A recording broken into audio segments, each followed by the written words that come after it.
Nobody wants to save the American penis.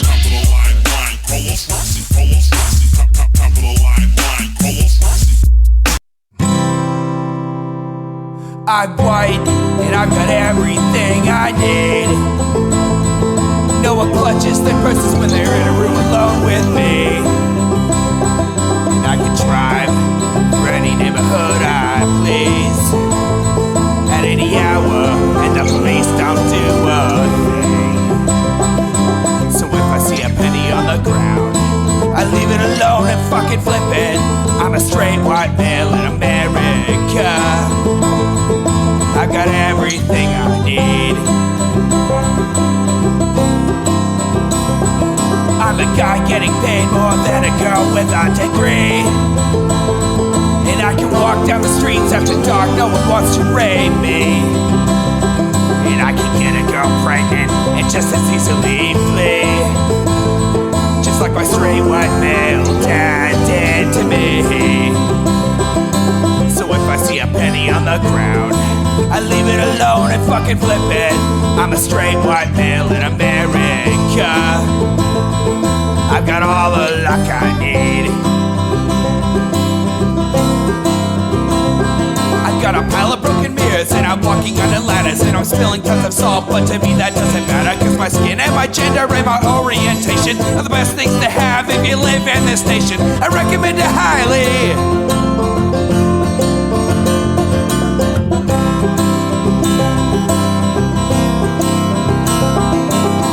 I see a penny on the ground, I leave it alone and fucking flip it. I'm a straight white male in America. I've got all the luck I need. Shit's gonna work out for me, cause I'm a straight white male in America.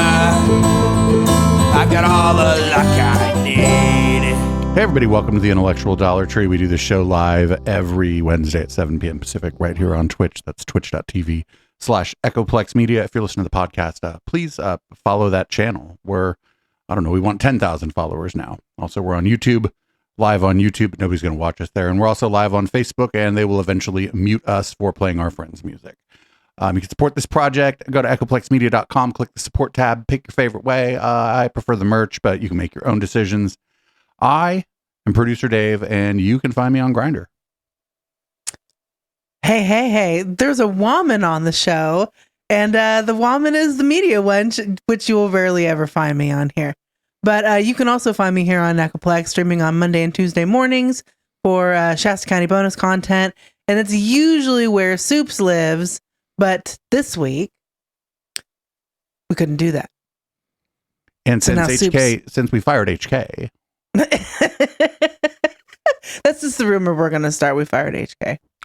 From the job that he works at for free. That he actually pays to work at. That he actually pays to work at, like the rest of us. So anybody listening on the pod, this is the media one. She's one of the longtime co-hosts around here. If you listen to the Plex or are just a fan of the network, you've heard her before. The show's going to be a little bit different. We are not covering intellectual dark web content. We're going to be watching the Shasta County Board of Supervisors meeting, and we'll cut it off sometime around hour and a half, 2 hours, something like that, like we always do for the Intellectual Dollar Tree. We'll watch the rest of the meeting, and we'll go ahead and give this show in its entirety out as a Patreon freebie, and maybe we'll put the whole thing up on the Odyssey website. Who knows? We'll put it in places. People will see it. And that's what she said. it's a bit of a treat because you've been good. You get to listen to, I suppose, the Shasta County Board of Supervisors meeting. I went ahead and downloaded the meeting and hacked off the invocation as well as the pledge, because we don't pray and we don't salute the flag around here. So, and what's better than two galaxy brains arguing with each other? 100 galaxy brains in the same room arguing with each other. Yeah, this should be a lot of fun. It might not make as much sense on the audio, but you'll be able to catch the video for this. So, without any further ado, here is yesterday's Shasta Board of Supervisors meeting. It's from the Odyssey website, so it will start playing when it feels like it. Oh, all right. Update and consider action on specific legislation related to Shasta County's legislative platform and receive supervisors' reports on countywide issues. CEO Rickert. This is where we can listen to Morning, Chairman Mary Cry and talking about members how of the she Board of actually does her Supervisors. job, and then the rest of them how they went and did a bunch of bullshit. I would first like to highlight an update on state issues. The bill I'd like to highlight today is AB 2561. This will require all agencies with bargaining units that have a vacancy of more than 10% over a 180-day period to develop and administer a plan to reduce vacancy rates over the subsequent 180 days. The problem with this is it actually adds no added value to employees. It creates an administrative burden, and it creates additional cost to the county. So I'll come back later with a request to one of the supervisors sponsor opposition to that bill. I want to give you an update on some county issues coming up. We are going to have, and I apologize, but we are going to have the code of conduct, not this meeting, but it'll be the March 26th meeting for review. And Keep pushing it off. We don't need a code of conduct. We will It's funny too. It's just a code of conduct for the supervisors themselves, right? No, it's supposed to be like all encompassing. It's supposed to be for the audience and for the supervisors. It's never going to happen. It's like, quit trying to make it a thing. It's never going to be a thing. 2 versions of the Board of Supervisors Code of Conduct and a subsequent also employee code of conduct for consideration by the board. And finally, we are going to have, in preparation for the California Workplace Violence Prevention Plan law, which takes effect in July, we are going to have an open session training on that bill for the Board of Supervisors in an open board meeting, and the public will be welcome to be there also. Open training of how to use firearms now that Patrick has allowed everybody to bring guns into the fucking government building. Yeah, they'll be like, we will help you figure out how to enact workplace violence. We'll show you where the middle of the target is. Moving on, I do want to give you an update. We are moving forward with our SB2 requirements. There are a number of initiatives taken by our task force to analyze that. One of the directives we're looking for, we'll come back at a later date, is we're going to request and bring forth a budgetary item to bring a consultant in to make sure we address all the specific training issues related to the SB2 initiative, and to ensure that all our policies and procedures are compliant in order to minimize any potential risk on behalf of the county. Moving on to the jail update, I did meet with Pat Minturn. I am planning to meet with Matt Pontus, I believe, this Friday, and we are moving forward with that issue. The board also should note that we do not have our occupancy permit yet, and we cannot act on the old courthouse until 120 days thereafter. So we are looking into that to see if we can't somehow expedite that process. And that concludes my report. Thank you.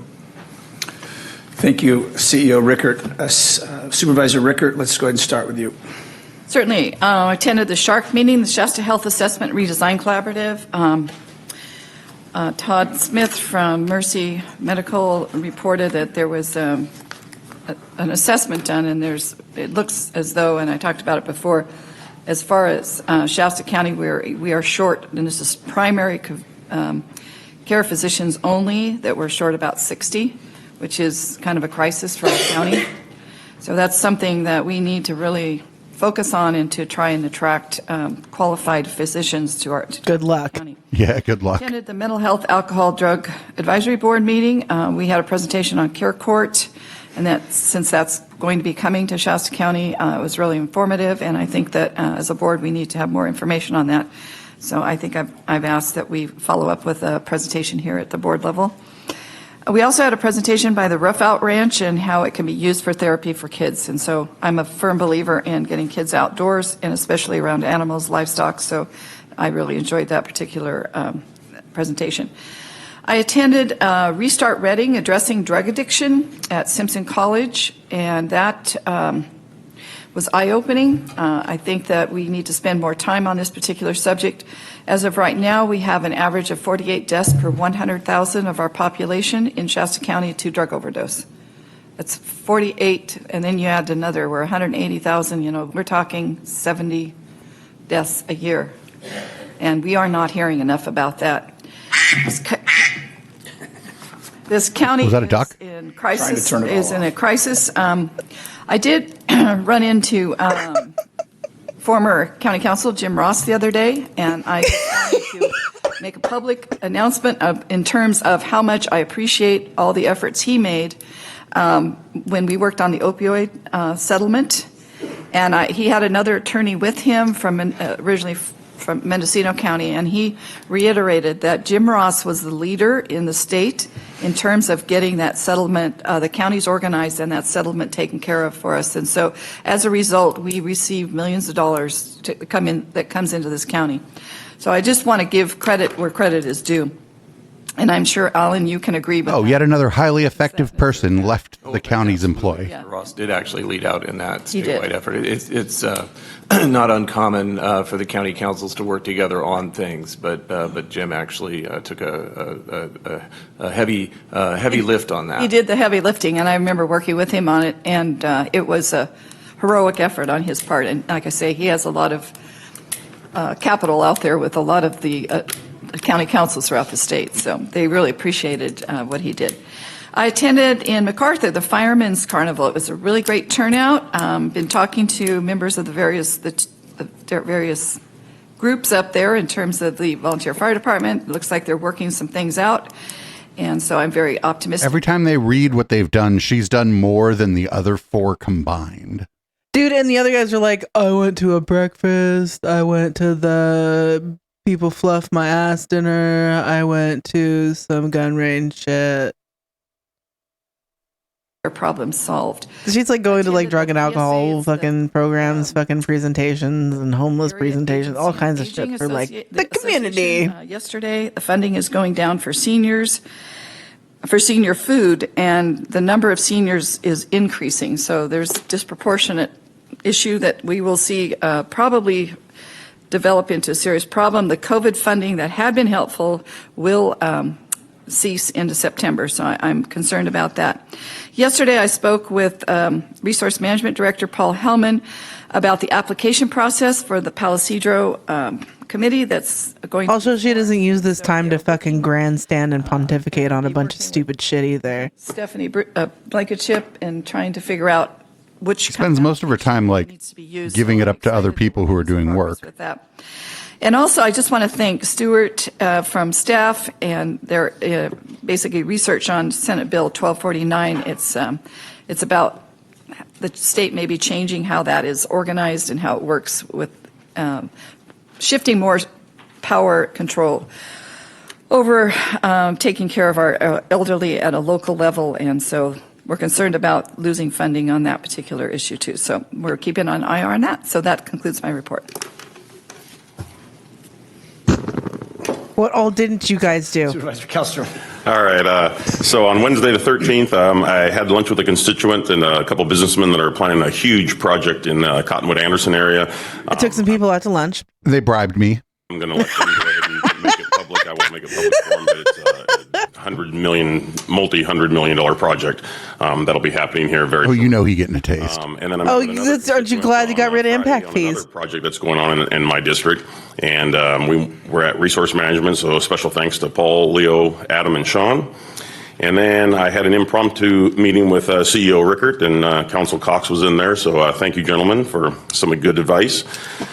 And the 16th, I had a Reading School of Arts fundraising auction, so I was the auctioneer, and it was a great event. They did a phenomenal job putting on a fundraiser. As a guy that does a lot of fundraisers, let me tell you, they did a phenomenal job on this one. And then, speaking of phenomenal, on the 17th, St. Patrick's Day, I went to Pioneer Pizza in Shingletown. I went there last year, and as a guy that cooks a lot of corned beef, and I'm a pretty darn good cook, let me tell you, Robert Sims knocks it out of the park. I had food again. The corned beef, it is amazing. Nothing with business. You guys need to mark your calendars next year because let me tell you, I've had good corned beef. It's the best ever. And that concludes my report. So I had food and I had to meet with the attorney and the county CEO. Aren't you glad you pay me? Unfortunately, no one bribed me at the neither the CEO nor the county council bribed me, nor did the pizzeria owner. Mm-mm. Thank you, Chair Cry. As well, I had a impromptu meeting with CEO Rickert, so I appreciate him being available. I lost an election. Had a meeting, Airport Land Use Commission, and Chair Cry was there as well. And I'm going to allow Chair Cry to kind of elaborate on that because he had a little more input on some of the issues with our airports. Attended an election integrity meeting, which I do almost every week, and those available here in the county. They're going on throughout California. Also had a meeting, a Reading Area Bus Authority meeting. We had an oral report from our transit transit manager on updates regarding the Reading Area Bus Authority activities, and also we had a public hearing to consider the fee schedule. So you might see some fee changes and some. There will be no route changes, but there may be fee changes coming in the future.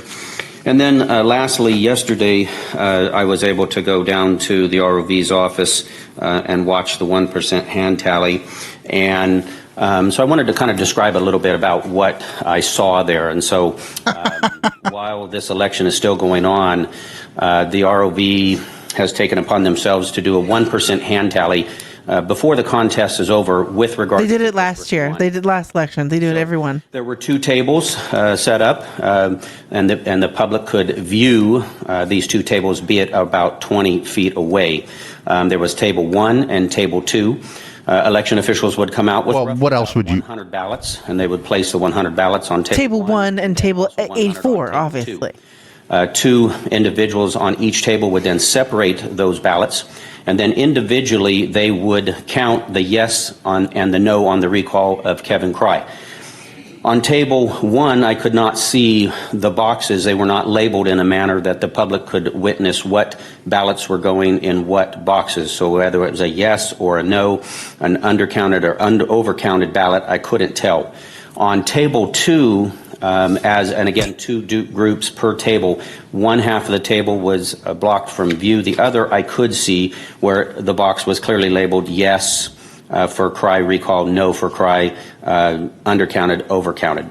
And so as those batches came in, the first batch came in, they were counted. I couldn't hear the batch number was inaudible, so I couldn't tell on the first batch what batch it was.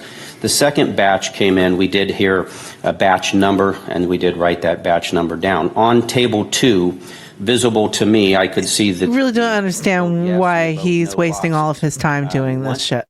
Yeah, this is weird. It's almost like he's getting ready to just be a speaker during public comment. Each person had counted the yes and the no's individually. Then no, he's just going to meddle in the background. No ballot and each yes ballot. In the no ballot, in approximately a 3-minute span, 5 ballots were taken out of the no and put into the yes on an individual person. I witnessed that myself. I was there for approximately 38 minutes, and that is the only. That's a weird approximate number. Correctly, because I couldn't see the information from my viewpoint. So within 5 minutes, I could see within a few minutes, and within 38 minutes, on batch number 2, on table 2, I saw 5 deliberate errors. Deliberate? Well, no, an error, sir. Error and deliberate are mutually exclusive. Yeah. A deliberate error would be a voter fraud or an election fraud. An error, I mean, it's implied that it's a mistake. In the past, when I took part of the recount for Gary Catt in 2012, we had 3 sets of eyes on every ballot every time to eliminate these types of errors. But here, when you have individuals counting ballots and putting them in a particular box, you're going to have a high error ratio. This is not how it's this done. is what you're trying to. This is what you're trying to do, though. They're trying to make it so everybody fucking hand counts ballots. So if they're gonna make it so every fucking ballot has to have fucking 3 people on it, now you're tripling the fucking amount of people that you need in order to count ballots. He's just making an argument for the machines right now. Really, that's all he's doing, but he's too fucking stupid to realize it, I guess. I don't know. With what I saw yesterday. The other issue is that these 2 tables were far out of view. I could only see what I could see. They had an opportunity. Well, I can only see what I can see. So there's a song about a bear going over the mountain to see What he could see, And all that he could see was the other side of the mountain. because that's what's there. What was happening. And that's how you have transparent elections, is when you take all that away. At 20 feet, I can only see a little bit. I should be able to stand over your shoulder on a stool because it's Patrick, Right. and so I could read, and I need a Sharpie. I want to be able to draw angry faces when I see a vote I don't like. And I should be able to write down names and addresses and phone numbers so I can find out their name, their dog's name, all the stuff that Carlos needs. A horde of people around the people counting the ballots wouldn't make them nervous and prone to error or anything. That's not a distraction at all. You need to be able to count ballots in the dark, in the rain, driving 60 miles an hour up Highway 17. You need to be able to smell what kind of conditioner they use. That's right. From the ROV, and keep in mind, and with ROV guns. and the assistant ROV was not in the room. I was the only elected official in the room at that time. You probably shouldn't have been there anyway. So that's what I saw yesterday morning from 9 to about 9:38. It's concerning, and to me, it casts a shadow on this recount. That's all I have, Chair. Thank you. Supervisor Garmin. Thank you, Chairman Cry. Last week I attended the airport land use meeting as an audience member, and I will let Supervisor Cry kind of give the update with that. It was kind of interesting, to say the least, and confusing. I'm sure you'll elaborate further. I also met with Troy Bartolome, and we talked about... Oh, if it's too confusing for you, Kevin Cry has no idea what happened there. Main Street, they're going to be replacing some culverts out there that have worn out. That's going to start probably late April, early May. Troy, thank you for the work out there in French Gulch. And we also talked about the free trash day we're trying to get for Old Shasta, Keswick area. That's still in waiting. Waiting for final approval with that. And one last thing is, at our meeting next week, we should see an item coming forward about the possibility of a grant for a fire hydrant in Igo Ono, something I've been working on for a long time, and Troy's been very helpful with putting all those pieces together for Do that. the people want the fire hydrant? that item Or do they coming think it next makes week. it like a big city? And that is actually all I've got in my board report today, other than I told you guys to give you a jail update each week. There's really nothing more than what CEO Rickard had mentioned. Until we get occupancy to the old courthouse, it kind of just is sitting there and waiting, unfortunately. But hopefully soon we'll get some action on that. Thank you. Thank you, Supervisor Garmin. Okay, these are all in no particular order. I met with a small group in Palo Cedro about the appointments in that process, and I've encouraged all residents out there, or anybody that's contacted me, to first contact Supervisor Rickert and then also Supervisor Kellstrom just about that process. Because for me personally, leaning on those two, who District 3 is mostly Supervisor Rickert's district, some of Supervisor Kellstrom's, so I would defer to some of their knowledge about the individual people and quote unquote what side they're on, or if they're neutral, et cetera. Because I think if we're going to have the committee, we want it to try and be as supported board-wide as possible. So that's one thing. Another is I met yesterday with the new Ardent security staff. You'll see here we do not have sheriff deputies. This saves our county quite a bit of money by... And the sheriff and the security, the fucking non-law enforcement security is more likely to just do whatever the chair says. That's something I brought forward, and they are now here. They are armed. They are obviously very tactically capable. And again, what this does is this gives our sheriff's officers, or our sheriff's office, those deputies for the county, jail, whatever else is needed, and we can bring these individuals in. So welcome, gentlemen. Thank you. The last meeting I brought up wanting to bring some stuff out of closed session. As most of you know, and you've heard me speak about, the wheels of government are slow. So hopefully this next meeting will be bringing something forward where we can start talking about that, giving more access to the public of what truly goes on in this building and around the county. The airport land use, you've heard Supervisor Jones, who sits on that board with me, and Supervisor Garmin attended. This board, I was appointed to it last year when Supervisor Jones was chair, and it's a board that meets once a year. Now, our airport is one of, I think, the most underutilized assets we have, especially when it comes to tourism. Yeah, that's funny. Last night during the post game for podcast listeners on Tuesday night after we do the Down Ballot podcast, which I'm sure you all listen to, podcast listeners, we do public comment, and they were talking about planes and livestock. It's been a theme lately, actually, at some of these public comments. I wonder if we're going to get any aircraft versus livestock here from Shasta this week. This board would only meet once a year perplexed me. So this year, when it came forward, we were looking to adopt what the next 20 years would look for, but we were using a study that was from 1984. Granted, I was 8 years old at the time.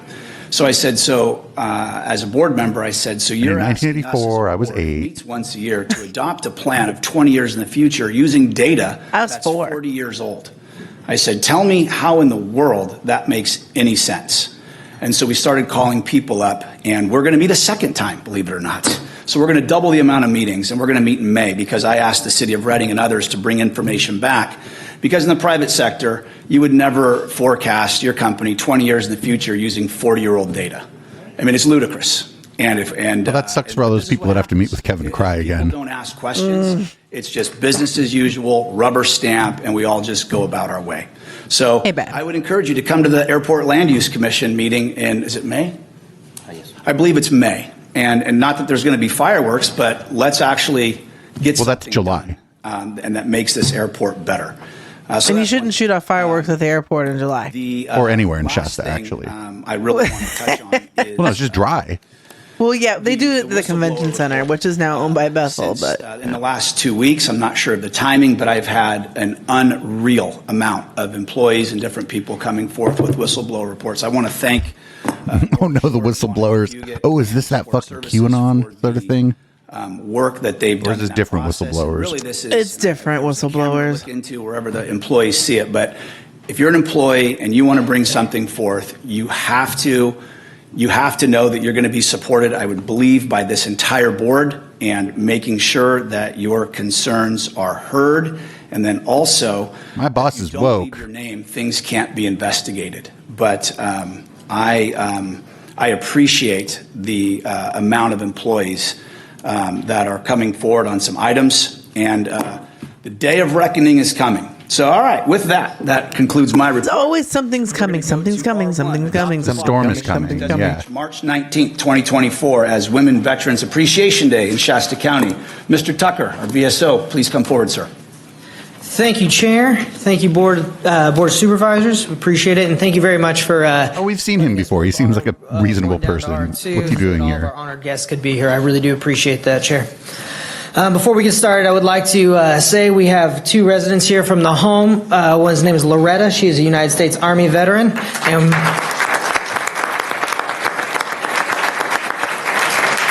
And Lois, who's a United States Marine Corps veteran.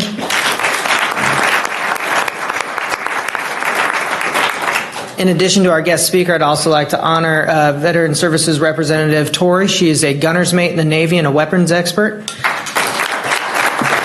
That she was against Patrick's gun range. And Cece right here, she is she's been to Afghanistan, Iraq, and Kuwait. She was an Army truck driver and then served as a contractor in the Middle East. And she's an all-around tough. She's very tough. I won't say what I usually say because I'm in public open time. Or we're in open time, so.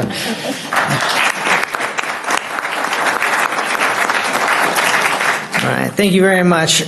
I am honored to stand before you today on Shasta County Women's Veterans Appreciation Day to pay tribute to the courageous and dedicated women who have served the country with honor and distinction. I wonder if Patrick thinks women should be in the military. Of the armed forces for decades. Yet their contributions and their sacrifices have gone unrecognized. But, I mean, he may be just for anything where somebody will buy additional guns. So, I mean, women should be able to buy guns. For their service, sacrifice, and commitment to defending our freedoms. Women veterans have faced unique challenges and obstacles throughout their military careers. They've broken barriers, shattered stereotypes, and have paved the way for future generations of women to serve in the armed forces. These women have shown incredible resilience, strength, and determination in the face of adversity, and they have proven time and time again that they are just as capable and as brave as their male counterparts. From serving on the front lines in combat zones to providing critical support and services behind the scenes. So people listening on Spotify and Apple Podcasts, just stay with us, all right? Just stay with us. Women veterans, we promise you this gets cooked. Our nation. This is building to something. Our values. They have demonstrated unwavering dedication to duty, honor, and country, and their selfless service has helped to ensure the safety and security at home and abroad. As we gather here today to honor and celebrate women veterans of Shasta County, let us not forget the sacrifices that they made and the challenges they have overcome in service to our nation. Let us express our gratitude and appreciation for their bravery, their sacrifice, and their unwavering commitment to defending our freedoms. To all the women veterans and I just am noticing something. Why is a man up there doing this? They could have found I mean, I know he's like the head of something, but you would think that he could be like, well, this is women's, but maybe I should defer to attendance today. I want to say thank you. Thank you for I mean, he seems like a nice enough guy, right? But and your dedication. we've seen him to our before, I country. think. Your bravery and courage inspires us all, and we are forever grateful for your contributions to our nation's defense. In closing, let us remember and honor the women veterans of Shasta County and beyond, and let us pledge to always support and uplift them as their journey and service and sacrifice. Thank you for your service, thank you for your courage, and thank you for your unwavering commitment to defending our freedoms. Accepting this proclamation today is Molly Watson. I think we also need Molly an eagle is with the a Veteran shotgun. Services Officer for California Vet, the Veterans Home in the Cal Vet Veterans Home here in Redding, California. Molly Watson was born in Portland, Oregon, and she was raised there until she was 13. She moved to Redding. She attended high school in Redding and was a member of the first graduating class of Foothill. She then attended Shasta College for a year before enlisting in the United States Air Force at 19 years old. She went to basic training at Lackland Air Force Base, Texas.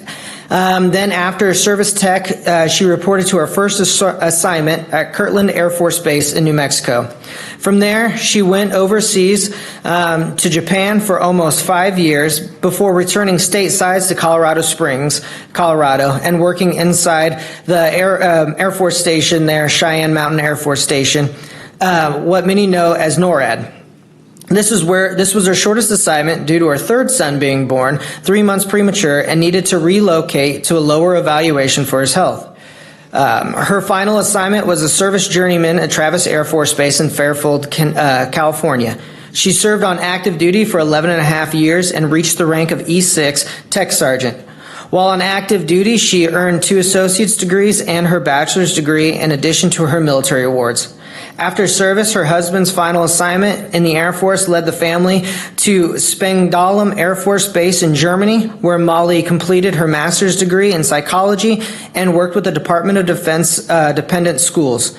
Maybe she should run for the Board of Supervisors. My God. You think? Listen to that. Like, she would beat any of them, right? She could just like be like, she could stand on that America record. They returned to Redding in June 2023 or 2013. She's all, I've been in some tense situations, but I am not prepared for being on the Shasta County Board of Supervisors. No. I've had some difficult jobs, but no, thank you. The most contentious fucking board. In October 2013, Molly accepted the position as Veteran Service Officer with Cal Vet at the Redding Veterans Home. She has been there since the opening and has earned her USDVA and American Legion accreditations, which allow her to advocate for veterans and their benefit claims. She feels it's a true honor to give back and serve her military family after serving on active duty as a dependent. She didn't put this in here, but she goes, that guy talked forever. I'm used to it. Thanks for the award. Some of her accommodations because she is a veteran, so she left a lot of that out. She has 3 oak leaf clusters Air Force Achievement ribbons. She has an Air Force Accommodation Medal. She's a small arms expert marksman, and she graduated basic training with honors. So, ladies and gentlemen, Molly Watson.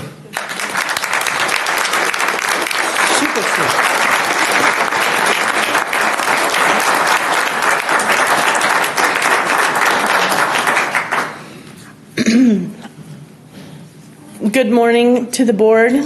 Good morning to everyone here in attendance today. I want to thank the board and Wes, Amy, and the whole entire VSO office here in Shasta County for this wonderful opportunity. I'm so honored to be here today to celebrate this proclamation honoring women veterans in Shasta County. This recognition touches so many across our county who have served our great nation. Additionally, it touches those who know and support women veterans in their lives, to include mothers, grandmothers, sisters, aunts, cousins, and more. In fact, I would like to take a moment to ask any women veterans here with us today to raise your hand so we can recognize you. Let him stand up. He seems great, though. Thank you. I want to see her get low when I get a DJ gig there. Veteran in your life, friend, family member, mom, whoever. Can you raise your hand for me? Wow. So we all know somebody who has served, a woman that gave their time and service and sacrifice. And as you can see, there are many of us who know a woman who've served. This Women's History Month of March is a fitting time to honor the service and sacrifice women have made across all the military branches throughout history. While a freshman at Shasta College, a high school friend of mine came home to Reading to do recruiter's assistance after she completed Air Force basic training. She raved about how great her experience had been so far, and guess what? Shortly after, I was getting up, running into the recruiter's office and signing up and shipping out to Air Force basic military training in San Antonio in August of 95. She's like, I had to get out of this place. Basic training was what to be anything to get out of here. A lot of yelling, maybe marching, I'll come back. Being told to do this and that, and boy was it hot as you know what. Come back and give me an award. That was definitely an experience I will never forget. Interestingly, this very experience is what bonds veterans across the branches and eras.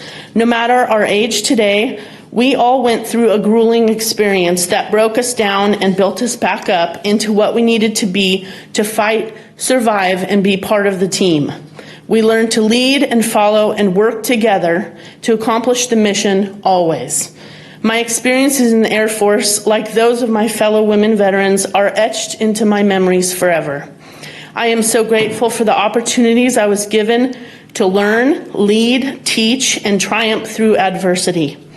I made lifelong friends that are family to me, and even met my wonderful husband, who's here with us today, who is also an Air Force veteran. Between us, we have over 35 years of service. So our 3 sons got the experience of growing up on military bases, being born and living overseas, and having parents who both have hearts for giving back. So you guys have lived outside of Shasta County, so you know what the real world is like. So I guess the tradition runs in our family. We are so lucky to have friends all over the world, and we have the Air Force to thank. Her friends probably call her and go, "Do you know what I just read about your county?" 11 and a half years. Yeah, probably. Going here She's and like, there. "Can we talk about something laughing, else?" Crying, learning a whole lot of acronyms, and moving. Boy, how have we moved. Down the road, across the country, and overseas, twice. We have done it all, and I'm thankful for our forever home, as most military call it, at the end of service.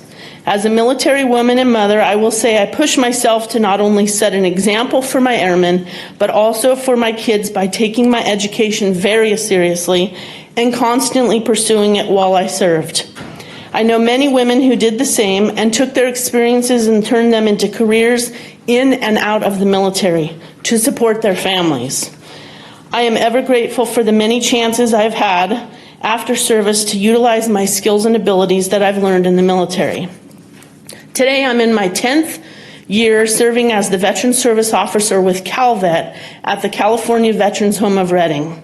When I say it's truly an honor to serve, that this is what I mean. She's kind of leaving a lot of money on the table there, huh, with that resume.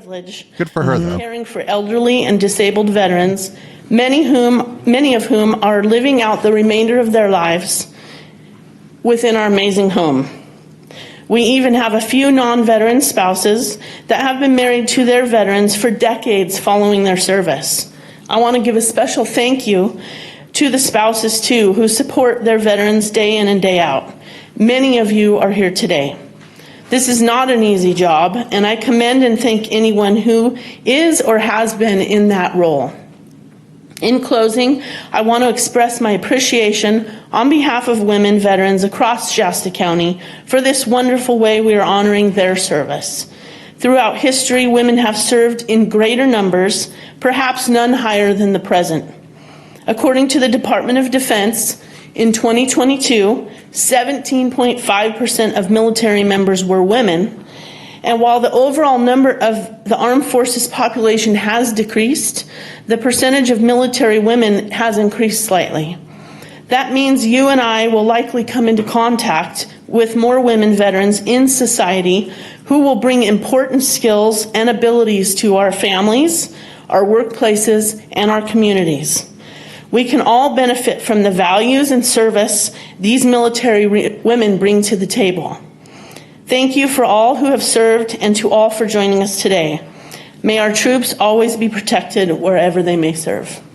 Thank you. Thank you. Supervisor Rickert, could you please read the proclamation? Proclamation, Shasta County Board of Supervisors, Women's Veterans Appreciation Day, March 19th, 2024.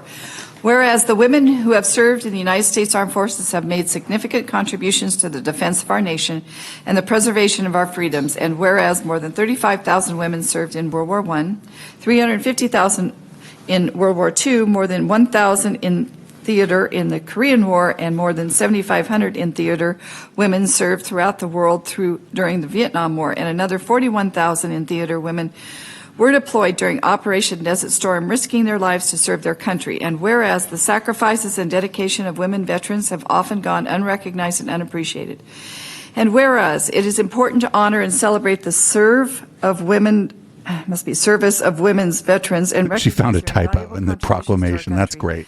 And whereas Shasta County that's very, very merry. A large population of women veterans who have bravely served our nation in times of peace and conflict, and whereas it is fitting and proper to set aside a day to honor and appreciate the women veterans of Shasta County. Now, therefore, be it resolved that the Shasta County Board of Supervisors hereby proclaims March 19th, 2024 as Women Veterans Appreciation Day in Shasta County. We encourage all residents to take this opportunity to recognize and show appreciation to the women veterans in our community for their service and sacrifice. We call upon all citizens, businesses, schools, and organizations to participate in activities and events that honor and celebrate the contributions of women veterans. Let us come together to express our gratitude and support for these brave women who have served our country and with honor and distinction. Signed, Chair Kevin Cry, dated March 19th, 2024. And here is the resolution. Would you like to put that into a motion? Oh, I'd like to make a motion. Second. To pass this? Okay, great. It's been first and second. We do have a couple people for public comment. So let's go ahead and bring up Jenny, you're first, and then Miguel Rodriguez, you'd be second.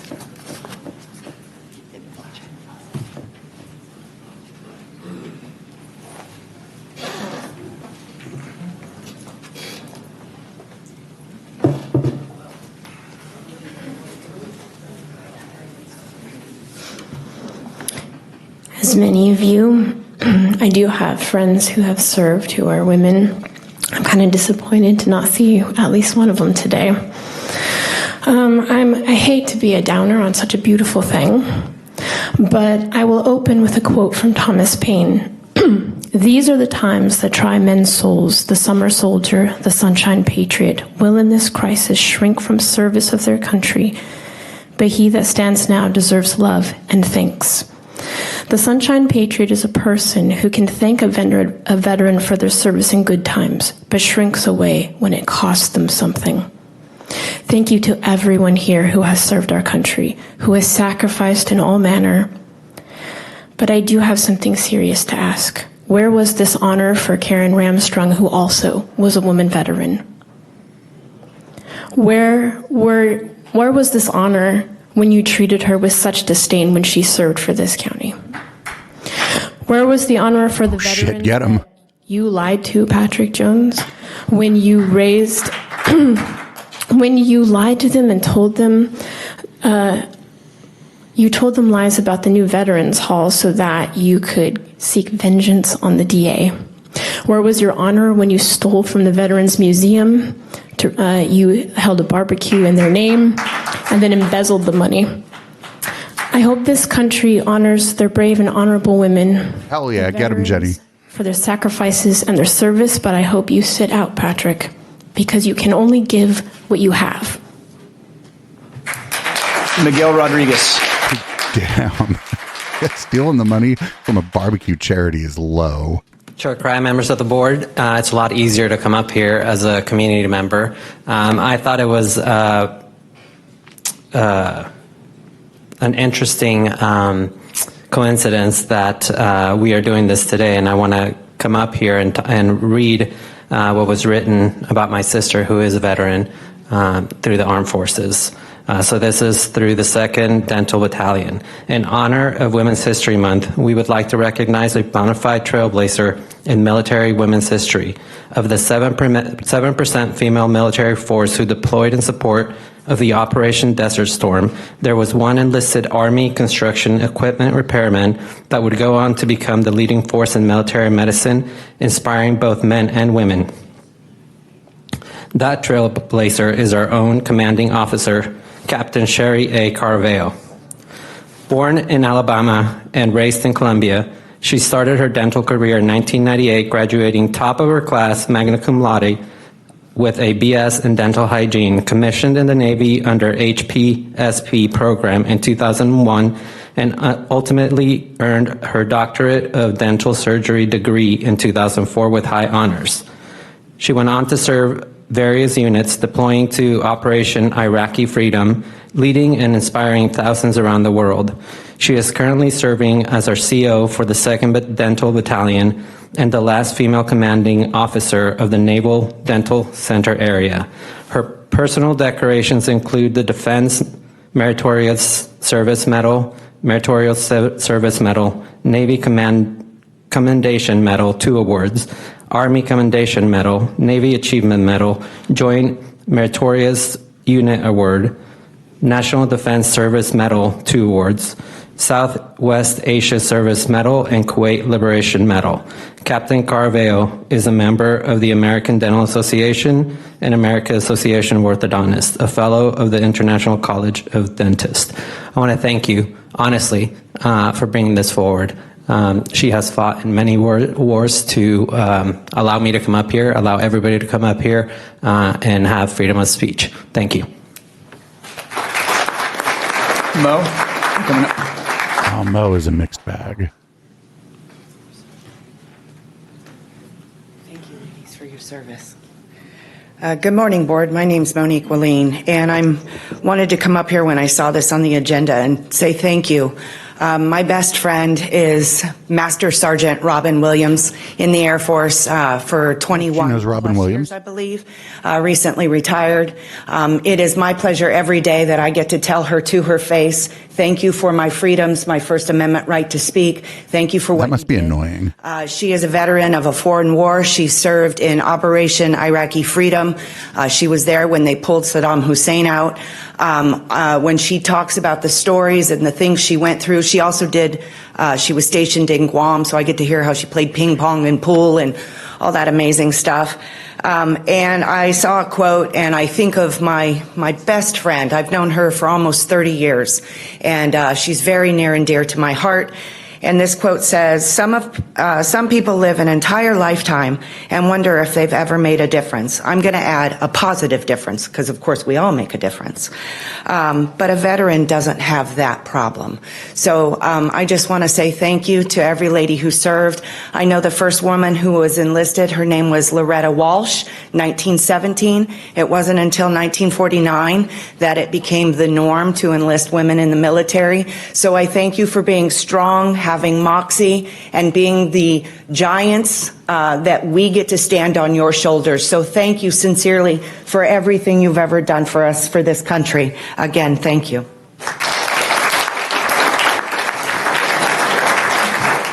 Oh, no. Oh, God. Oh, God. Look what I gave back to the floor.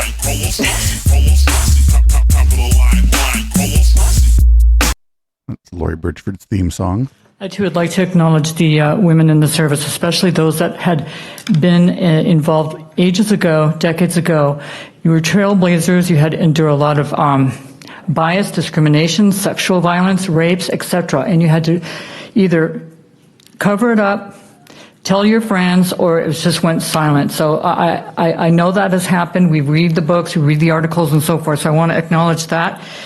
You all take an oath for enemies foreign and domestic. So with regard to the comment earlier about Dr. Ramstrom, if you're going to get some scrutiny, it will be if you're committing what I've been calling, and so have other people, medical murder and geriatric genocide. Oh, no. So, boo. I can't stand behind the conduct and behavior of that health officer. Thank you. Whoa, cooked. Nothing to do with anything that was going on right there at all. Well, is that on? It's on. Okay, here's the resolution. You want to come forward, receive it, and congratulations, and thank you for your service. It's a pleasure meeting you and an honor. And I can't thank all of you enough for your service to this country. We really don't spend enough time focusing on the contributions that women have made in this country and in this county, so this is an opportunity to do so. So thank you for being here today. Hey, Mary, we'll come back to the picture.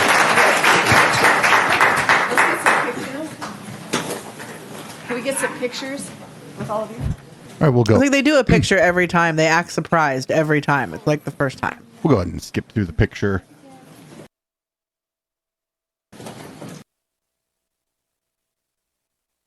This is a wonderful picture, I'm sure. Good picture. A bunch of people are leaving. They're like, I'm out of here. I'm out of this shit show. Hurry up, get out. We heard public comment for the proclamation. All those in favor? Aye. Passes unanimously. Moving on to R3, receive a presentation from the Shasta County Film Commissioner regarding the 2023 Upstate California Film Commission Annual Report. Sabrina is with us, I believe. There's a film commission? She is. Yes, there is a film commission for Shasta County. Come on up. And Chair, if you can, we're just going to take a few minutes to let the projector warm up, and then she'll present. Great. Oh, the projector's on again. Oh, not the overhead doesn't work. It's the personal projector or whatever. It's not the public projector.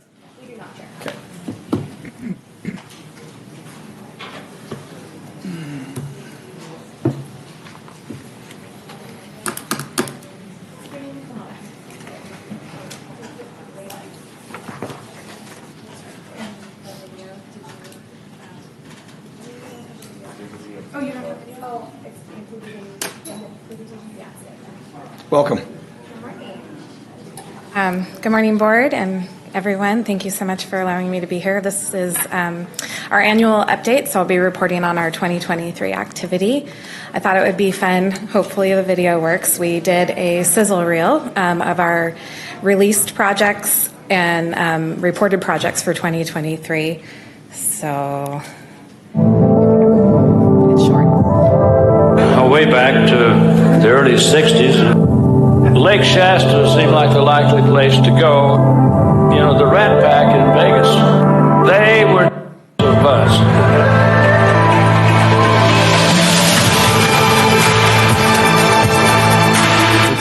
Was that Sean Fuck?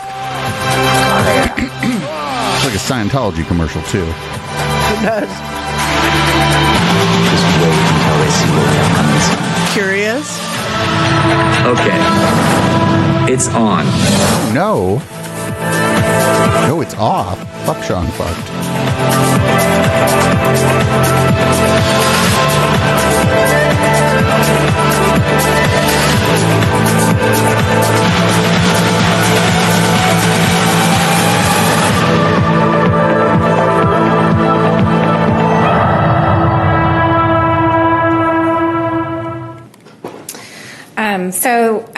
We just thought it would be fun to put together a little compilation to show on screen, you know, a little bit of highlights from things that have filmed in our area.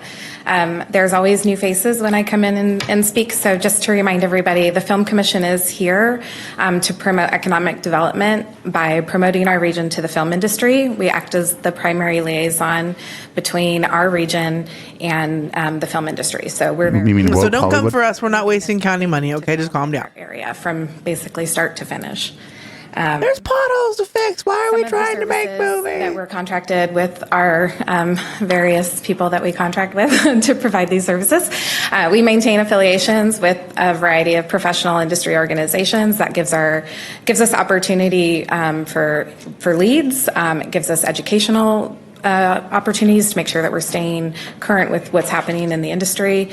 It also gives us credibility.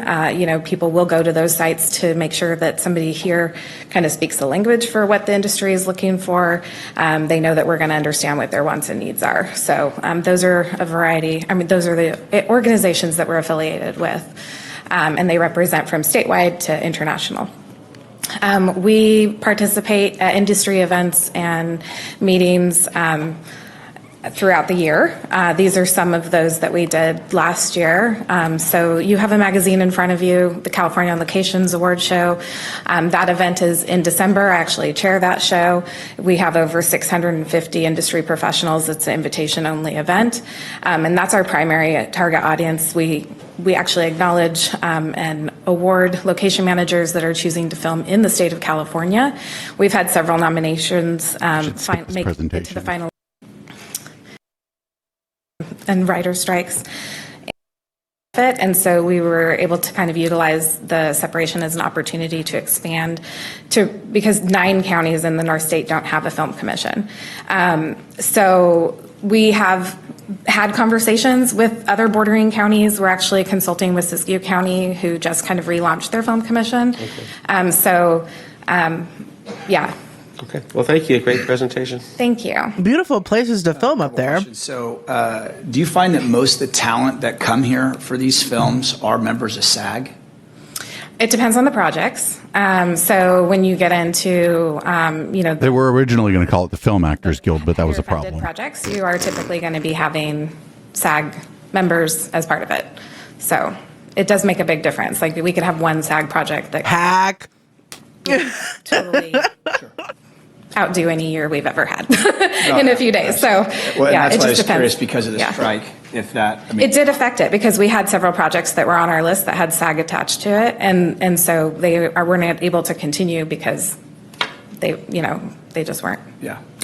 And then funding was becoming an issue with that. Absolutely. And then, are you able to articulate at all what happened? And I know this isn't your project, but the Sundial Film Festival, why that isn't happening this year? I haven't had a conversation with leadership. I just read their press release, so it sounded to me like they didn't get enough entries. Was it basically just a lack of interest? That it wasn't a funding issue, or? I don't believe the press release said anything about funding. I think they said they hadn't spent the funds. We had sponsored it, but they didn't cash our check. So I think maybe they were waiting to see if they were going to get enough. So you got that back then? From anything that you put towards that, you'll get that back? I'm assuming so. I haven't received the check back, but they hadn't cashed it. So I'm assuming that they were kind of waiting to see if they were going to be able to put on a show before they cashed everybody's checks. Okay. I don't know. I just only know my experience with it. So Gotcha. Yeah. And then I saw in there you working with the Reading Chamber of Commerce. Mm-hmm. Is the majority of the films, to your knowledge, take place in the city limits of Reading, or is it usually in greater Shasta County, like in the rural areas as well? I would say that most productions will base in Reading, and then they kind of are filming all over. I could probably get a more defined, but they do film in Reading and elsewhere, Because I would encourage you to reach out to... I like her. She's like, these questions are dumb. Why are you asking me these questions? Right. Like, people that are going to go film out in the middle of nowhere aren't going to camp out there with all their fucking equipment. They're going to stay in a hotel in Reading. That's a big step in the wrong direction for film in Shasta County. Yeah, hopefully that'll be able to come back. So anything that this board can do to support you in your efforts, please just let us know. Thank you. Because it's a beautiful place to film. It is a beautiful place. Absolutely. They love coming here. And they love our people because they're all very excited to be able to work right here at home and not have to fly wherever they normally go. So. In my private industry, obviously, I represent a couple people in that industry, and they're shocked every time they come here that there's not more films. Yeah. I'm surprised you didn't drop names. Thank you, Supervisor Rickert. Yes, thank you. And I just want to thank you for mentioning Tyler Fair's accomplishment. That's huge for Shasta County. He really put us on the map for that. For something else. Resources. I live up in Fall River Valley, which is a little slice of heaven to be sure. And I know a lot of the nooks and crannies up there. You'd be amazed at what's up there that people don't see from the road. So if you ever need any access to any properties or anything, let me know, because that's a real special place. I also just wanted to share when Almost Heroes was filmed here. That was a while ago, but they used part of our property, and so I got to go out on the set and I got to see the Matthew Perry and Chris Farley and Vanessa Williams. So it was a lot of fun.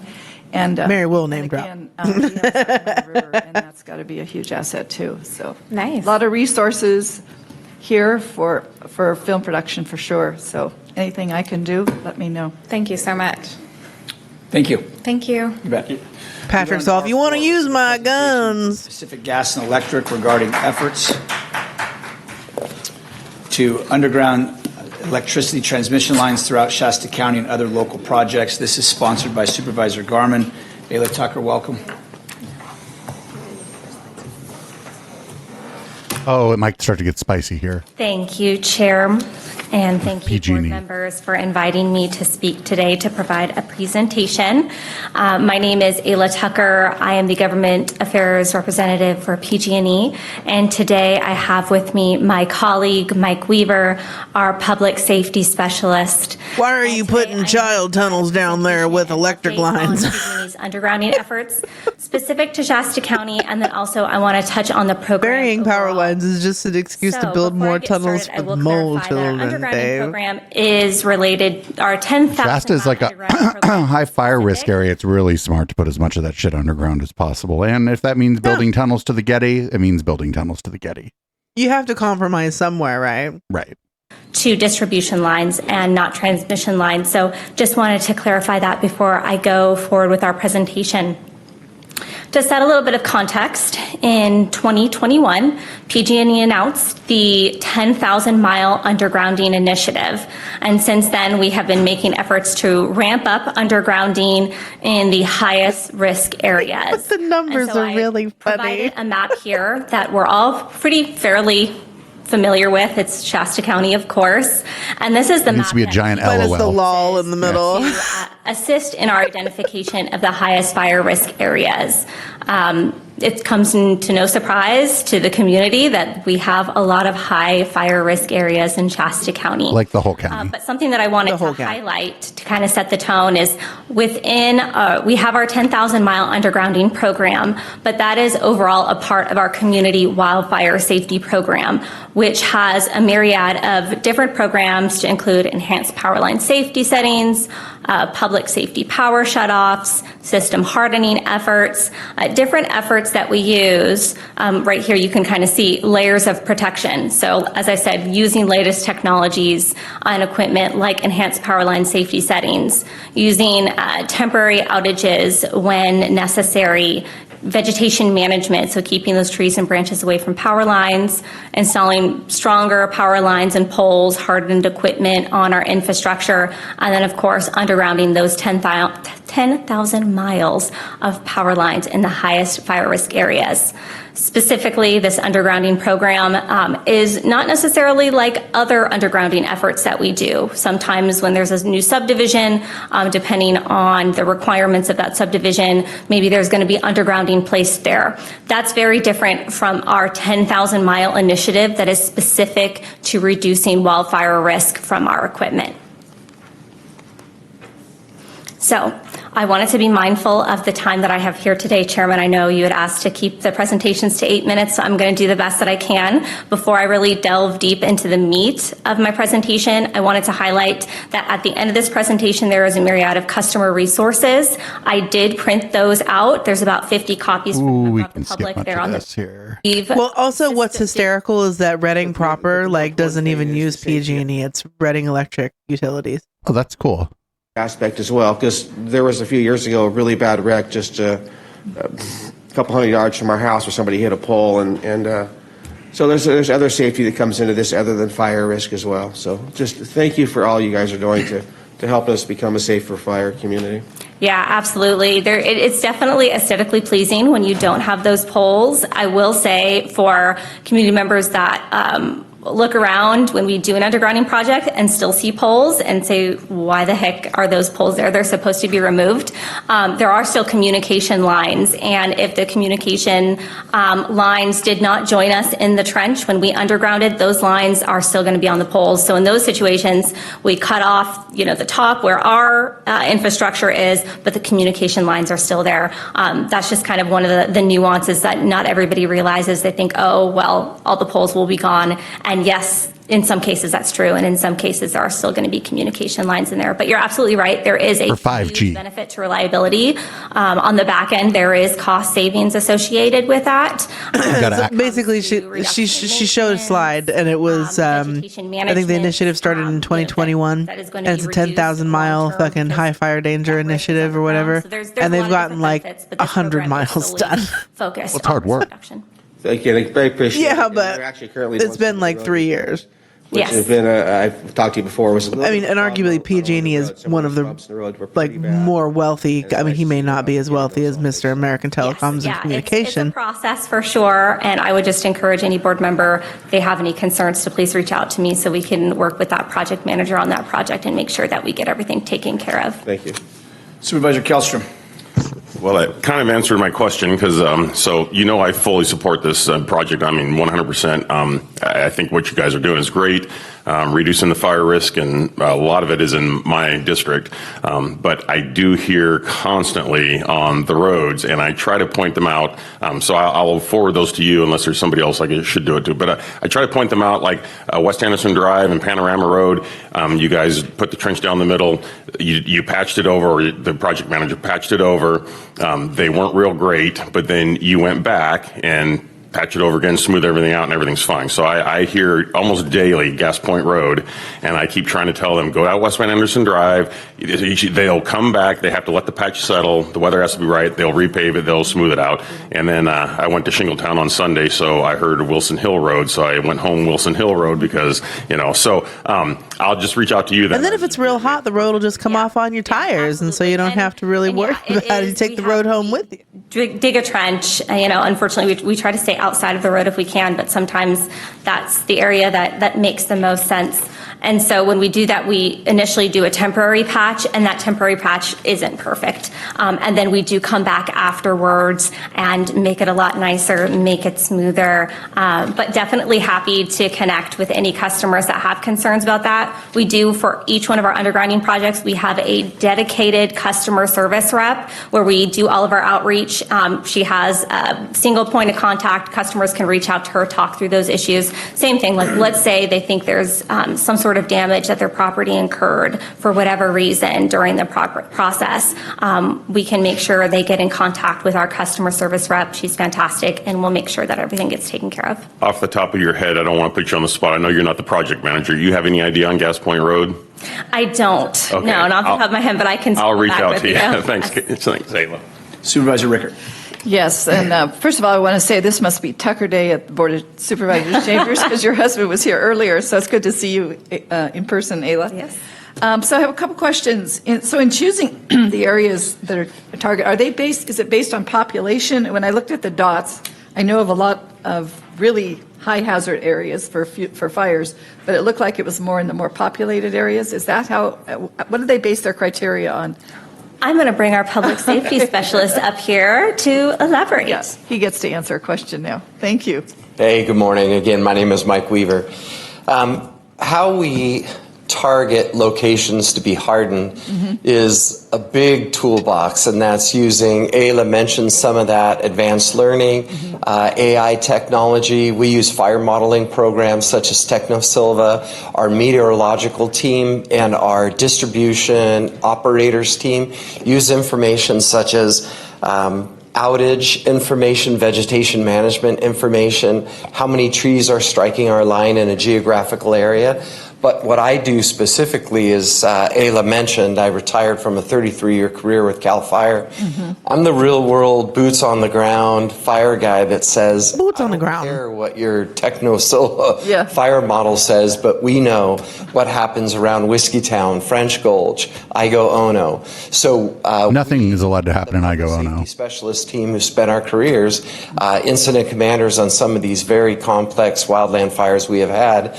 We evaluate and tell the utility where to look at based on fire history, the ability for the fire department to control a fire, obviously in areas not on the valley floor but higher in topography, 1,000 to 2,000 feet.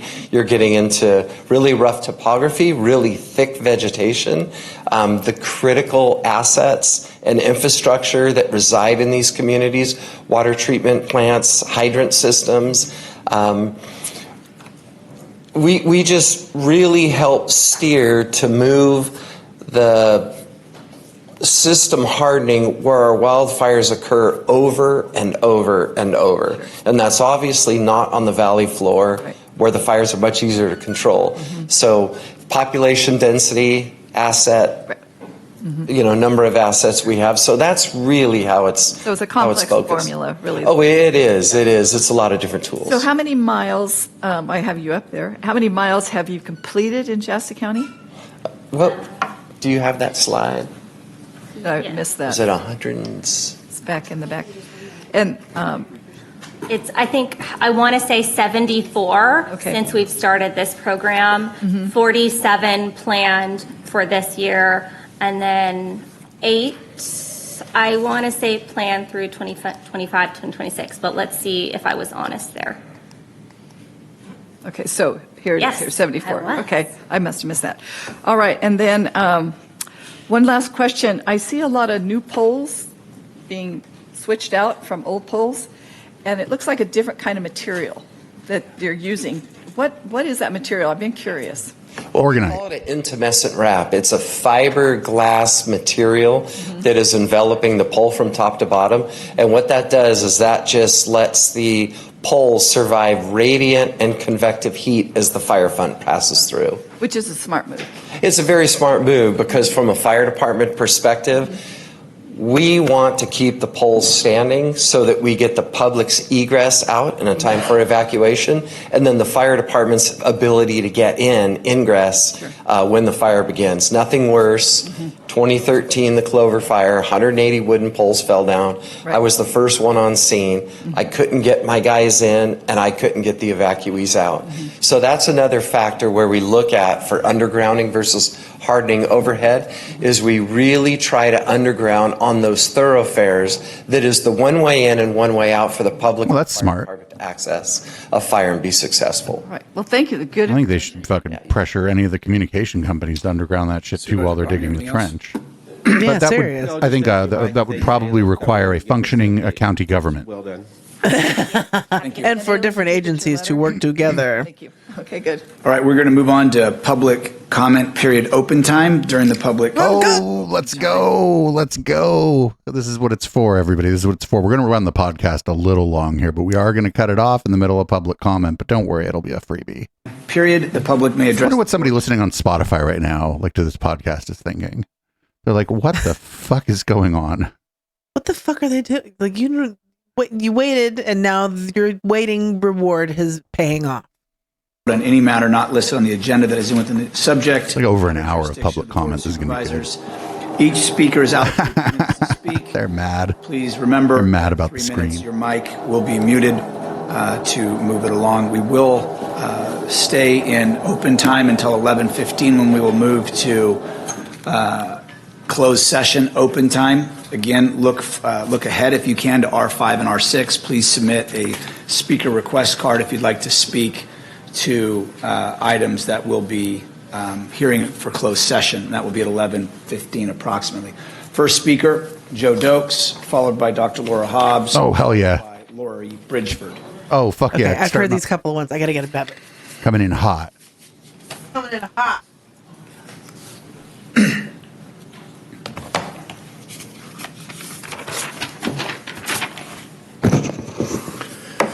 Every official should be guided by legal, ethical, and moral behavior when officials act. And for the people listening on the podcast, that is not, in fact, Jesse Ventura. Outside these boundaries, they should be subject to the disinfectant of public scrutiny. When Shasta County supervisors threaten, demean, or expose identities of members of the public or county workers without their permission, they should be investigated and removed from office, for they no longer hold the public trust. When they violate county policies, the county personnel manual, or potentially the penal code, they should, if incontrovertible evidence is provided or they admit their acts, resign immediately. I will recite some direct quotes from a supervisor. The names of the citizen and county worker being threatened or harassed are redacted for privacy concerns, but otherwise the quotes are intact. So his mask says something about being drug-free. These text messages were made public, were transmitted electronically, and are subject to various codes and regulations sections. These comments espouse violence against a county employee and harassment of a county citizen and county volunteer. These comments are indelibly etched on social media. Both the county employee and citizen volunteer are putting in thousands of hours of effort to improve our community. I have personally listened to and valued their input into our political process. A supervisor comments are as follows, quote, "That guy is such a douchebag, I'd love nothing more than to beat his ass and take his lunch money," end quote. We're talking about Ben. Comment, quote, "Thanks, I'm throwing up. Not to mention I just voted to give that little piece of shit a raise." In yet another comment, name talking about Ben and her giant ass were there. Sounds like Patrick, There's note referring to a county. It was Kellstrom. These comments are disgusting and violate the county personnel manual to wit. And then he said some shitty shit about Suzanne. Personal applicable section 7.2H, discourteous treatment of public employees or the public. 7.2N, conduct unbecoming, on or off duty. 22.2B, prohibited conduct. 22.23A, sexual harassment. While investigations have already started, we respectfully ask CAO Rickert to open an impartial third-party investigation into this hate speech to run concurrently with other investigations. This board and the CAO are tainted. Then who's going to investigate all those investigators? It is not protected speech. Fuck yeah. Investigate the investigator. Mind of this supervisor and how they feel about us. This guy's going to run out of people to investigate and start investigating himself. This supervisor is you, isn't it, Chris Kellstrom? These are your words, aren't they? You can try to deny them, but before you do and reply, I might suggest you exercise your constitutional rights not to further incriminate yourself. Oh, shit. I don't like this guy, but he's spitting today. It will be used against you in a court of law. You have the right. Messages were sent between Chris Kellstrom and somebody whose name rhymes with YOLO. Will be provided for you free of charge. You can exercise these rights at any time. Please resign, Chris. This isn't going away, and we won't allow it to be buried in county bureaucracy with a slap on the wrist. There is no room for violent, hateful speech in Shasta County. You're cooked most of the time, Joe, with your fucking weapons-grade marijuana, but you could be the fucking correct broken clock. Bruce Russell.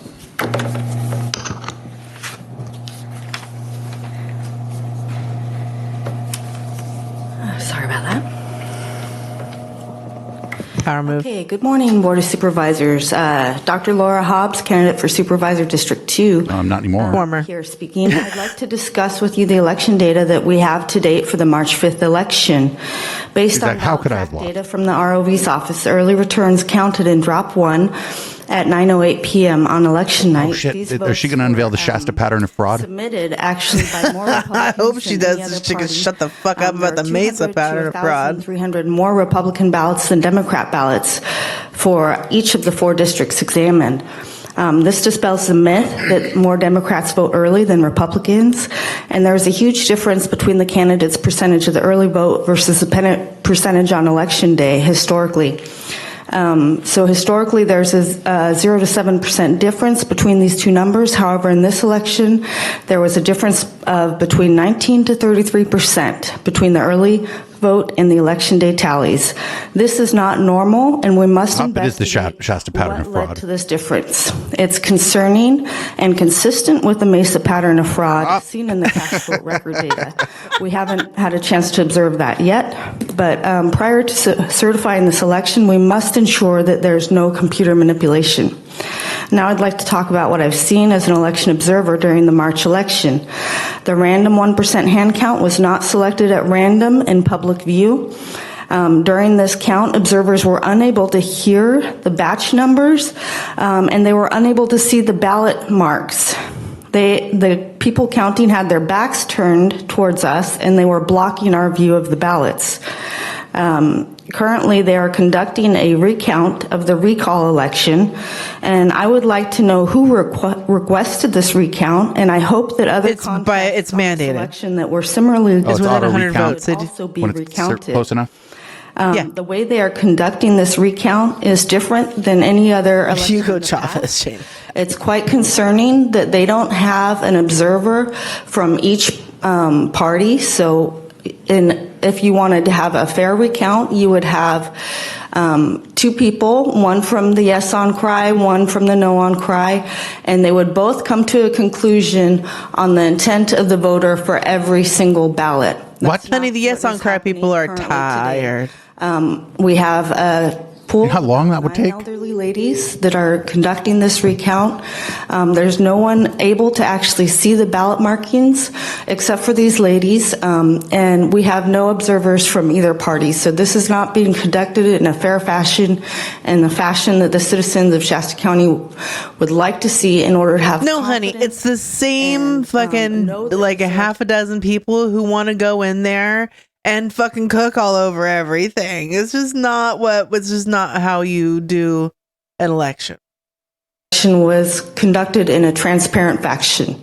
So were the ballots made of bamboo? Were they Chinese? To look at I think they want them to be made of celluloid because they keep talking about transparency. Up next, I want to be able to physically. Oh no!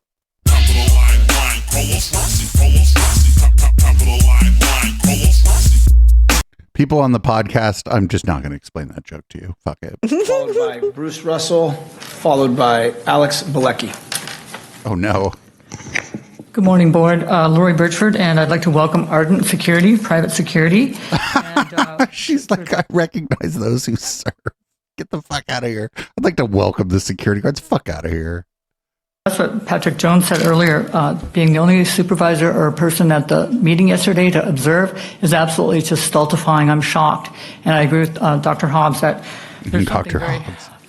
Dr. Hobbs. going on, and it just adds up to the lack of trust. I volunteer at Shasta County Citizen Journalist, and at the last chamber meeting I was here was November 27th. It was the day that was a very long day. It had about a 3-hour break. The night before, I was here with the Election Advisory Committee meeting, so my topic is covering conduct, room conduct, whatever you're calling it, code of conduct. Uh-huh. So I was informed coming back at the Board of Supervisor meeting on the 27th that your employee, Donnie, admitted ripping up and tearing up my property. So I do have a bill for you. It's a summary. He's not here. I think if he was, he'd probably tear it up like he did my property. So it's itemized, and I'll be giving that to you, Donnie. Also, I would like to reiterate, I don't know if everybody realizes that I've been harassed by him since the lockdown of the COVID lockdowns. And he slandered and said I hit people with poster signs at Sprouts. His attorney. Did she? I think there's video of that. Yeah, there's video of that. And made a 4-hour cyberbullying. I have it. I can mass produce it. Even she put his 4-hour video from Twitch on a USB drive, and she has it in a sandwich baggie with notes on it, Dave. You know what? I just wish that we got to the point with her that she was putting on like your broadcast on a thumb drive and handing it out to the soups. That would be hilarious. It's an evidence baggie. 2 of them already watch it, so Again, it's okay. Stop emailing me. I have a poster up front where I had to delete and redact the F-bombs. Made a police report. You supervisors got my email number 13, correct? Including CEO Rickert and attorney counsel, I believe. So we'll have to FOIA that one later. And, she's the lady behind. The lady behind Lori is the one that I think we coined the phrase mean ma instead of me ma. Mean ma, that's Bev Gray. Yeah. He is upset and calling, basically if you're breathing, you erase this, but there's a younger black man, 24 years old, that took Mr. Pinckney to task and started giving him what he does to all of us, that he targets and harasses, which is maybe, 75 or 80 of us. And it's been going on for years. It's not funny and it's not satire. He's still employed by you, Donnie, so I don't know what his precise duties and tasks are, but this is getting annoying. And, what if I just say, hey, it's funny? It's comical. It's not. It is. Most of it. No, most of it's pretty funny, Lori. Especially the stuff about Leon, 24-year-old black guy who pointed you out in at least 3 videos. So I have 30 seconds. I want to point out that narcissism is pervasive in the political realm. Just look at the 2 people running for the national level. She's complaining about Nathan, yes. Omnipotent, that they're the best or the favorite or funny, they're grandiose, they're special, nothing applies to them, self-righteous, dominate, disturb, control, massive sense of entitlement. The rules don't apply to them. So thank you for listening, and Donnie, here's your bill for $50.50, which is low. I'm not charging my full rate for post support and everything. Up next, Bruce For Russell, ripping up our poster. followed by Alex Bilecki, followed by Dwayne Brovan. Oh, Alex Bilecki's next. Good morning, Board. First of all, I must say I'm 100% for hand counting of paper ballots, and we need to get rid of the hackable voting equipment and proprietary software. I find it quite interesting. I would love to just be able to ask this guy, what does proprietary mean? Because that's something we know about and we choose to be different on. A hand recount of all the Kevin Cry recall votes. The assistant ROV advised me that similar manual recounts have been done in the past, including the Modi recall. In performing a manual tally of the recall vote, the assistant ROV is relying on Section 15360 of the Elections Code that discusses the required 1% manual vote tally. Part B, Roman numeral 2 of Section 15360 says, Roman numeral 2. The election official may, at the election official's discretion, select additional batches for the manual tally, which may include vote by mail and provisional ballots. The assistant ROV indicates she chose to recount the recall vote, the Cry recall vote, since it is so very close. The District 2 race is also very close in determining whether it will be a November runoff election. The assistant ROV indicates she has not yet made a decision on a recount of the District 2 race. I hope the supervisors and other citizens will lobby the ROV, as I did, to perform a hand recount of the District 2 race. The District 2 race results so far are somewhat puzzling to me, in that Donald Trump so far has 60.2% of all presidential candidate votes in Shasta County, and the 2 Trump-supporting Republican District 2 candidates, Laura Hobbs and Dan Sloan, currently have 37.46% of the District 2 votes. Because they're shitty candidates. Would be much closer to the 60%. Trump is like the only candidate. Since Alan Long, a registered independent, has not, to my knowledge, indicated if he is a Trump or MAGA supporter. Who cares? The assistant ROV indicates the code. If he is, he would let you know. Would allow her the authority to perform a full manual recount of the local elections when doing the 1% required manual tally. The only stipulation is that an election must be certified within 30 days after the election date. Hopefully the supervisors, the individual the supervisors select to replace our retiring ROV Allen would agree to perform a manual tally of all future local elections as allowed by election codes of Section 15360. And we need to do that until we can get rid of the machines. Unfortunately, dirty voter rolls greatly increase the likelihood we will be counting illegal or fraudulent ballots.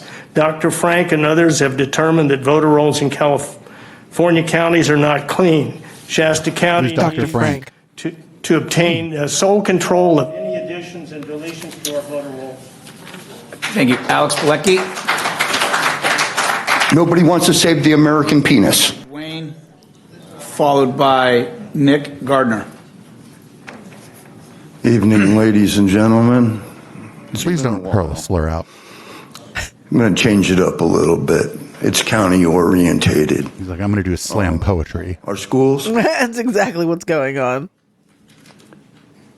are being infested with lies. What? About the Civil War? Let's go to the basics. February, Black History Month. How many decades do we have to do this? Why can't what the we fuck? put it in the book and let it go? That's probably all they do for Black History They Month. deserve just Like, as read a much, book. I guess, acknowledgement in history as we do, or I do. Put it in the book and then ban it. You'll be acknowledged in the history of Shasta for sure, sir. Black History Month gives us self-delusion that you're better or you're not so good or whatever. It's a placebo. And it does affect our children that talk, walk, and play with others. What? So I'm asking for the cancellation of such said thing. But before it gets canceled, I would like the books to be changed a little bit. Uh-oh. There's only a couple of pages. When was the last time you think this guy read a book? Well, maybe more than a few. And as for the rest of the things and racial things, I'm sure our country needs to do a little better. But now we have a problem at the border. And the Shasta border? You guys can help. Number one. No, they can't. Our media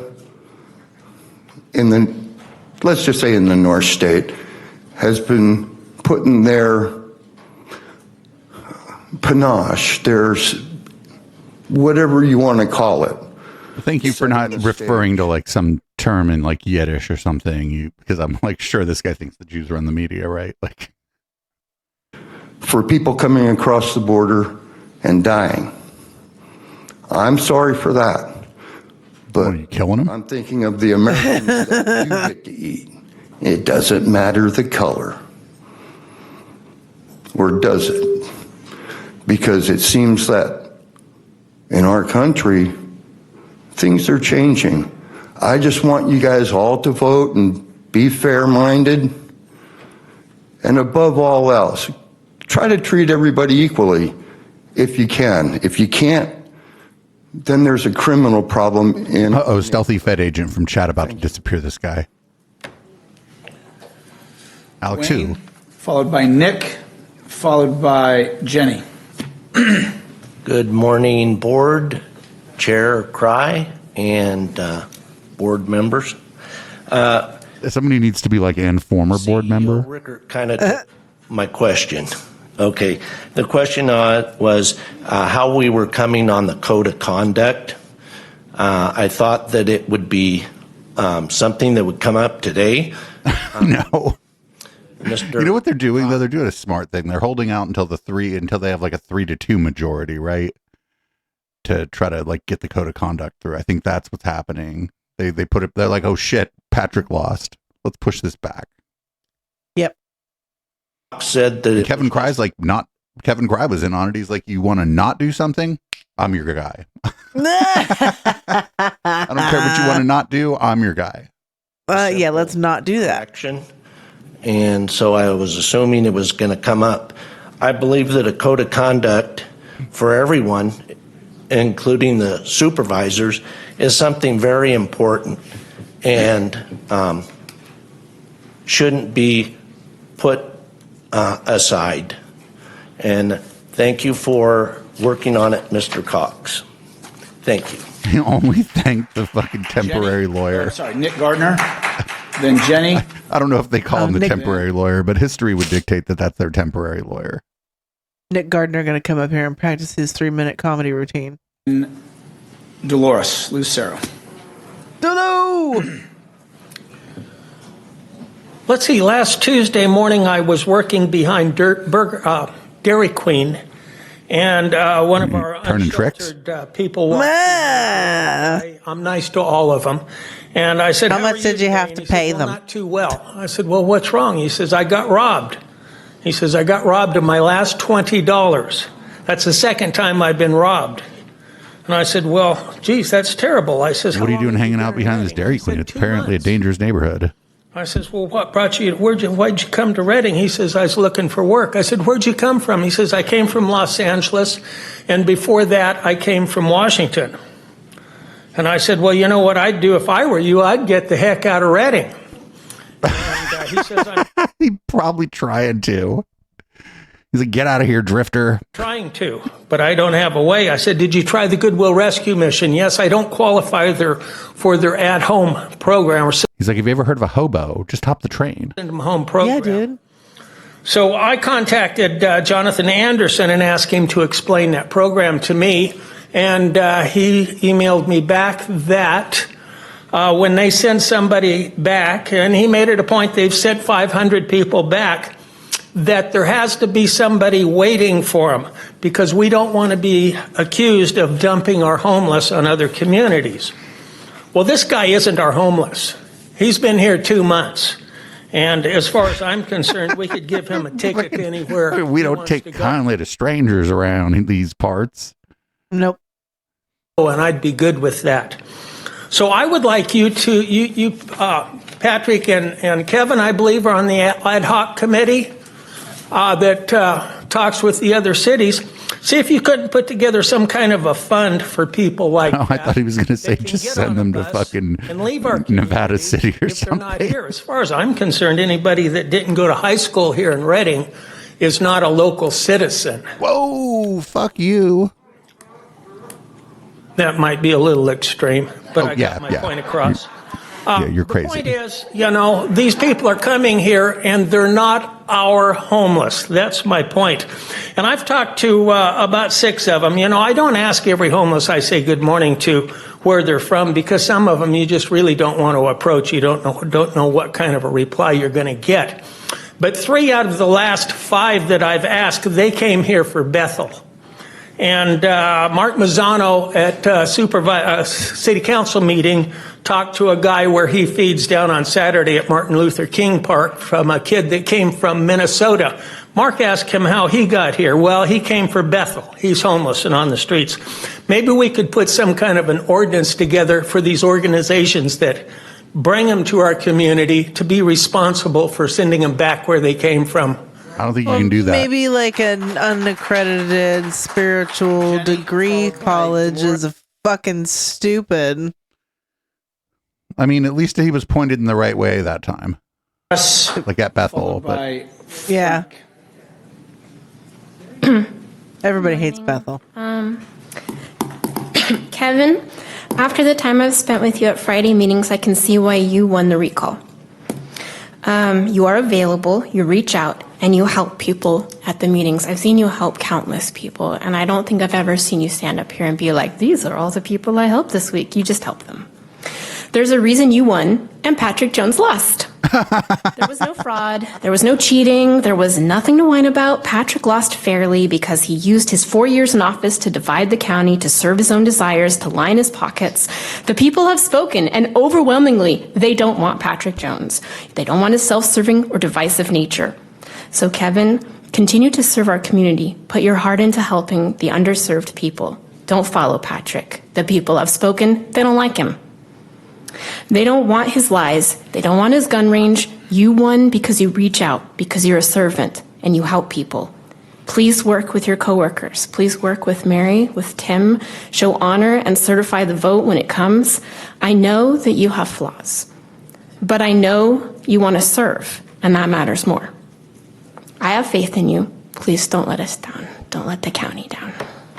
Oh, if the thought you should know people are going to run an op on Kevin, that's pretty smart. Like, try to fucking play to his ego and tell him he in the race that Patrick lost, he was barely able to eke it out because he's like better than Patrick Jones. Oh yeah, this is a really good fucking, this is a great strategy going forward. Like, don't always heap praise on him, but remind him that he won and Patrick Jones lost, because he may be somewhat loyal to Patrick, but he's mostly loyal to his own fucking ego. So yeah, Kevin desperately wants to be the fucking cool kid, right? He wants to be the jock from high school forever. So the more people he has fucking puffing smoke up his ego, the better.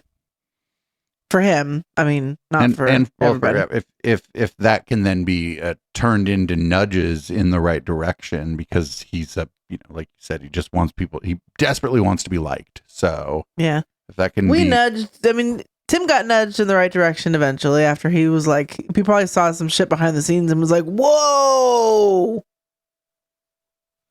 No. Right. Or maybe Tim got in there and just noticed that Mary had her shit together and was like, well, if I want to do this right, I'm going to it'd be wise to, if not always follow her lead, keep a close eye on what she's doing and ask her questions if I don't understand her decision, because I may end up on her side anyway.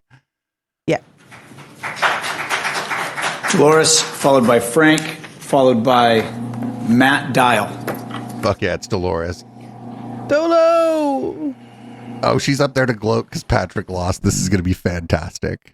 I was wondering, when are you going to fix this? You took our freedom of speech there by showing documents. You're also now trying to dictate, and you're becoming Hitler. Yeah, you give, but you're becoming Hitler because you like to give so you could able to take it away, just like you are taking our freedom of religion, and freedom of expression, everything. You're trying to take everything from us.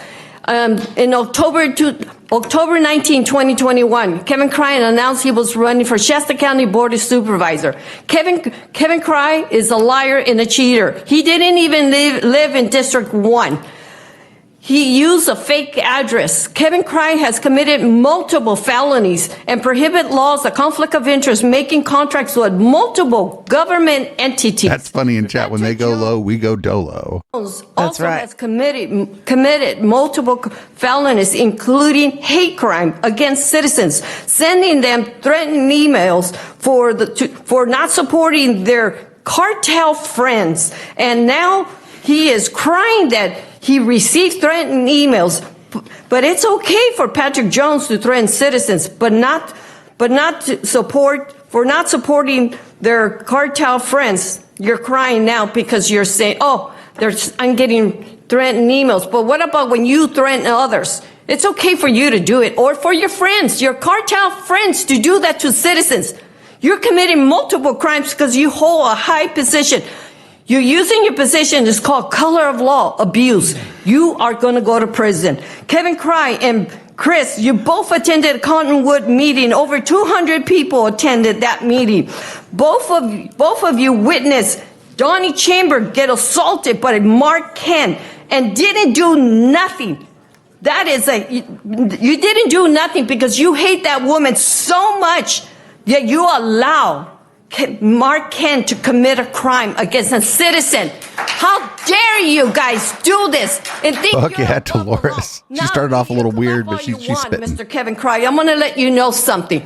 You succeed the recall, I'll tell you what, one guarantee, you will go to prison for all the contracts that you made with the schools, because those are conflict of interest or prohibit laws. You can laugh all you want, but you will end up in the same cell as Patrick Jones.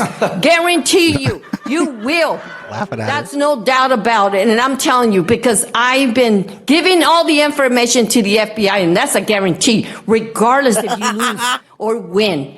But Stealthy Fed agent in chat must be her contact. You will succeed, that you will go to prison. And I'm telling you right now, you could laugh all you want, but I'm telling you, mark my words, you will go to prison. All right, moving on. We have Frank. All right, moving on. Matt Dial. Banuelos. Okay, Banuelos, yes. I live at 6575 Leopard Drive, and this is more or less for Patrick Jones. Is this going to be the R5? This is going to be on the gun range. Okay, so that'll be R5 in that'll be in about 20 minutes. I don't know. You guys call my name. Well, yeah, you signed up for open time, but you will be speaking to R5. So you'll be the first speaker of R5, Mr. Why don't I just finish it? Pardon me? I'm already here. Why don't I just finish it? I'd love to do that, but that's not the protocol. That's not protocol. I know. I'd love to do that, but I make the rules, and I say you can't do that. Protocol here. Okay, so thank you. Appreciate that. Not a lot of protocol here. That's right. I couldn't see because my mic was in the way. Did he flip him off? Okay, so No. I wish he would have. Matt Dial, are you for R5 as well? About the rain. Okay, so you'll be second behind Frank for R5. Thank you. Yes, sir. Curtis. I just have a first name, Curtis. I'm going to give up my government name. Stephanie, if you can, just make sure we double check if any more cards come in. They're not for R5 or 6. Dude, those guys don't know what they're doing when they fill out those cards. Blame it on Steph. Don't blame it on anybody. Rick H.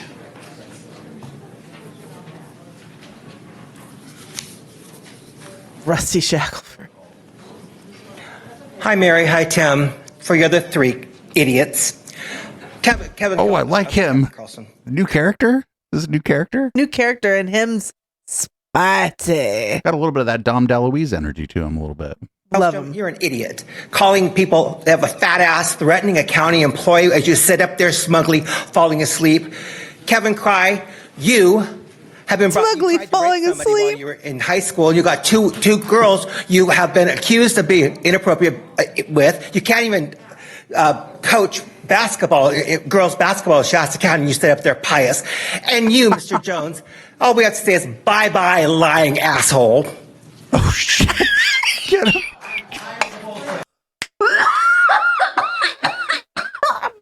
God. Get him, old queen. Get him. My God. Get him, old queen. That was amazing. It's our democracy. People can say what they want to say. Rick, come on up. Monique is after that. Right before I'm up here. Tough act to follow. Thank you, Lord, for giving me the courage to come up here and speak. And I want to thank all you board members for doing what you do up here. Let's see here. Thank you, Kevin Cry, for bringing on Ardent Security. Wait, why? Very much appreciated. Why does anybody care? Can we please get the projector fixed? I have had numerous times I'd like to put things on this projector.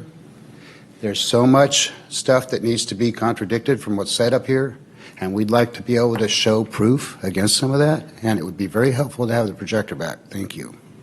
I have these movies on my phone I've just been itching to play for you guys. Bigger man than me. After the last few elections, I can't go down there anymore. That lack of transparency, they do that for a reason. Yeah, I mean, probably because you threatened people at the ROV, probably. Secrets. And there's a I'm lot almost of certain of it. Stuff. You can't see the tables. That's for a reason.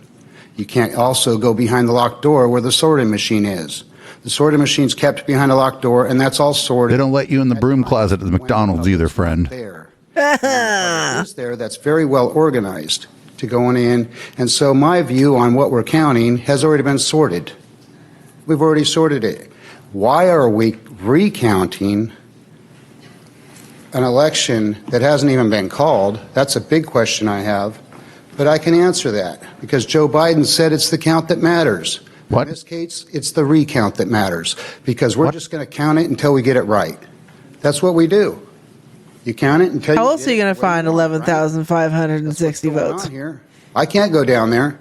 Stop the recount? Stop. Wait, they want to stop the hand count? This guy wants to stop the hand count? Wait, why does he want to stop the hand count? Stop it all. This is amazing. They want a hand count. It sounds to me like the recall is going to be the recall will be recounted by hand. Is that correct? Yeah, they're doing it now.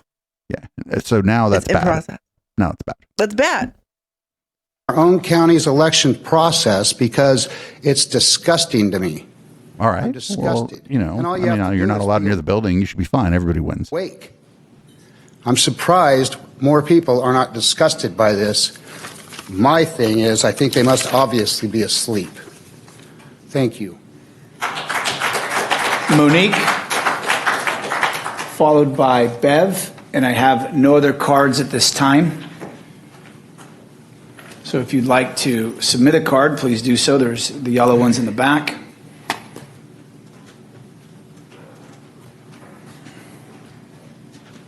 There should be music, Mo, as people come up. Good morning, Board. Hello, fellow constituents. My name is Monique Willeen. I've been coming in up until this year every single Tuesday since September 19th, 2017. And all I've ever wanted to do was to try and make a positive change for individuals who are unsheltered, underserved, and under-resourced. And I come in today, and my mind is like scrambled eggs. Oh, I'm blown away. What? I remember when I was running for city council. Your mind has Been like scrambled eggs the whole time. With Mr. Modi, and he told me it would be bad. I don't even know the word to use to tell people that I was running for something. What I'm trying to say is, a couple weeks ago, Dr. Hobbs comes up here and accuses Mary of being a Satanist because you had 666 on your license plate. Cool as fuck. My mother has paranoid schizophrenia. Oh, I thought she was going to say my mother has 666 666 on her license plate. I was so hoping for that. That is something my mother, who is mentally broken, that is something she would have saw, and she would have taken it to that level. There is something wrong with people speaking in here today. That gentleman came up here and called you an idiot. I like him. Go back and watch me speak. I try with everything in me not to call people names. I try to hit policy, not the people. Mr. Garman, thank you for doing what you're doing for Igo Ono with the fire hydrants. When you brought up the PG&E issue, yeah, I'm upset that $7 million went to a thing that a bunch of elite people sit on a board for. But at the heart of it, you are hitting the issue, which is protecting the people. So I say thank you. I'm blown away at how you come in here and pick a fight with somebody every single time. What I'm trying to do is help people that are underserved, undersheltered, and under-resourced. Can we please fix the problem with the jail? Can we please stop fighting and calling people names? Somebody came into my work the other day, and I'm talking because I'm loquacious, and she says to me, I know that voice. You must be, because I have the name tag Mo. She says, are you Monique Willeen? And I said, yeah. And she goes, I know you. You speak at the boards. And I want to tell you, thank you from the bottom of my heart. And then everyone in the shop clapped. Everyone in the hipster coffee shop clapped. Damn it if I didn't feel proud. But today I come in here and I feel like frickin' scrambled eggs. This is ridiculous, the way people are talking to one another. I can't. Did you just get here? I thought you said you've been here since 2017. Dude, she's been gone for a while. Like, there's a couple notable faces that have been gone for a while. Mo, this is the first time she's been up in a while. Like, that creepy fucking Robert Sid has been gone for a while. And we hadn't seen Lori in a bit. Yeah, Brenda's been gone for a bit. Hey, Monique. It was good to see you today. You haven't been here in a while. Thank you for coming in. Bev, followed by Larry Sargent, followed by Jim Burnett. Okay. Last week during the 1% count, Laura and I were both there. You couldn't see the ballots at all. The people that were putting them in the boxes and counting. What does she think like being able to observe this means? Like, these people think being able to observe this, you get to count the votes too? Is that what she thinks it means? Yes. That's it. When there was no counting going on, Laura whispered, what was the batch number? To Janae. Janae said, there is no talking. We have to have complete silence, no talking. And she did not repeat the batch number. You know, to be able to lick the ballots. As opposed to just saying 67. Okay, it would have been so much easier. But anyways, I personally never said a word. I did sigh a little bit, okay? And at one point, and I was told, there is no talking, the whole spiel again, okay? I hate to think what would have happened if I would have sneezed or coughed. Okay. They're taking out of the back and just shot you. Environment, which does not restore trust in our elections. Thank you. Thank you. That was weird. Nobody cares. Well, Larry Sargent, followed by Jim Burnett. Like, they won and they lost, and they can't be happy about either one. So, if you'd like to turn They're mad about both. Please do so, or just get in line. Good morning, board, and thanks for hearing me out. It's obvious that my comments are just going to be a continuation of an issue that we know is not going to go away, and that is election fraud. So we also know that the bulk of this started with the presidential election of 2020. The insinuation by former President Trump that if the election goes my way, it will probably be the most fair election in all of history. But if it doesn't go my way, it's fraud. And it was rigged. And you guys have brought it down to our level. Now, and it even went so far as to have an insurrection against our own government. And thank God those criminals, not hostages, are where they need to be right now. So you did away with the Dominion voting machines and you want to go to a paper ballot. What I hear is anecdote after anecdote, analysis after analysis. Mike Lindell is just around the corner going to dump a whole bunch of evidence and we're all going to see the light. Everybody. This guy's extremely online. I like him. I've seen this and I've seen that and I have concerns. You even said you had concerns this morning. If you have a concern, please turn that concern into evidence that can go to a court and be adjudicated. Right now, you have nothing. Nobody comes up here with anything from a court, from a judge, from a panel of judges, or from a jury that says there was election fraud of the kind that would sway an election. Now, one thing I want to comment on, it was made earlier. I can tell you why Trump didn't get the same amount of votes, because some Republicans who have seen the light aren't going to vote for Trump, but they'll vote down ballot for other Republicans. Same thing happened in 2020.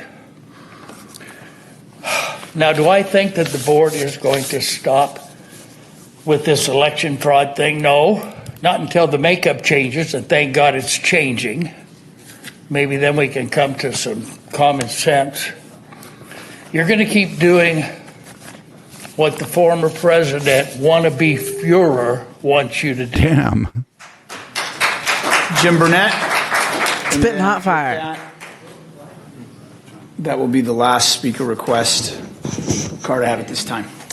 Yes, sir. Good morning, Board. The last speaker notwithstanding, there has been plenty of evidence in this room and all across the nation of election fraud. No, this is incorrect. You might, and I know that a lot of people will dispute that there is fraud, but the evidence is there, and so it just hasn't seen the light of day in very many. No, it isn't. Oh, this is the I have a girlfriend, but you can't meet her. She goes to another school of election fraud evidence. She lives in Canada. In getting to the elections, there's really no meaningful observation of the ROV's processes, especially right now during the critical hand count that is auditing Supervisor Crye's recall election and the 1% audit, which is another hand count.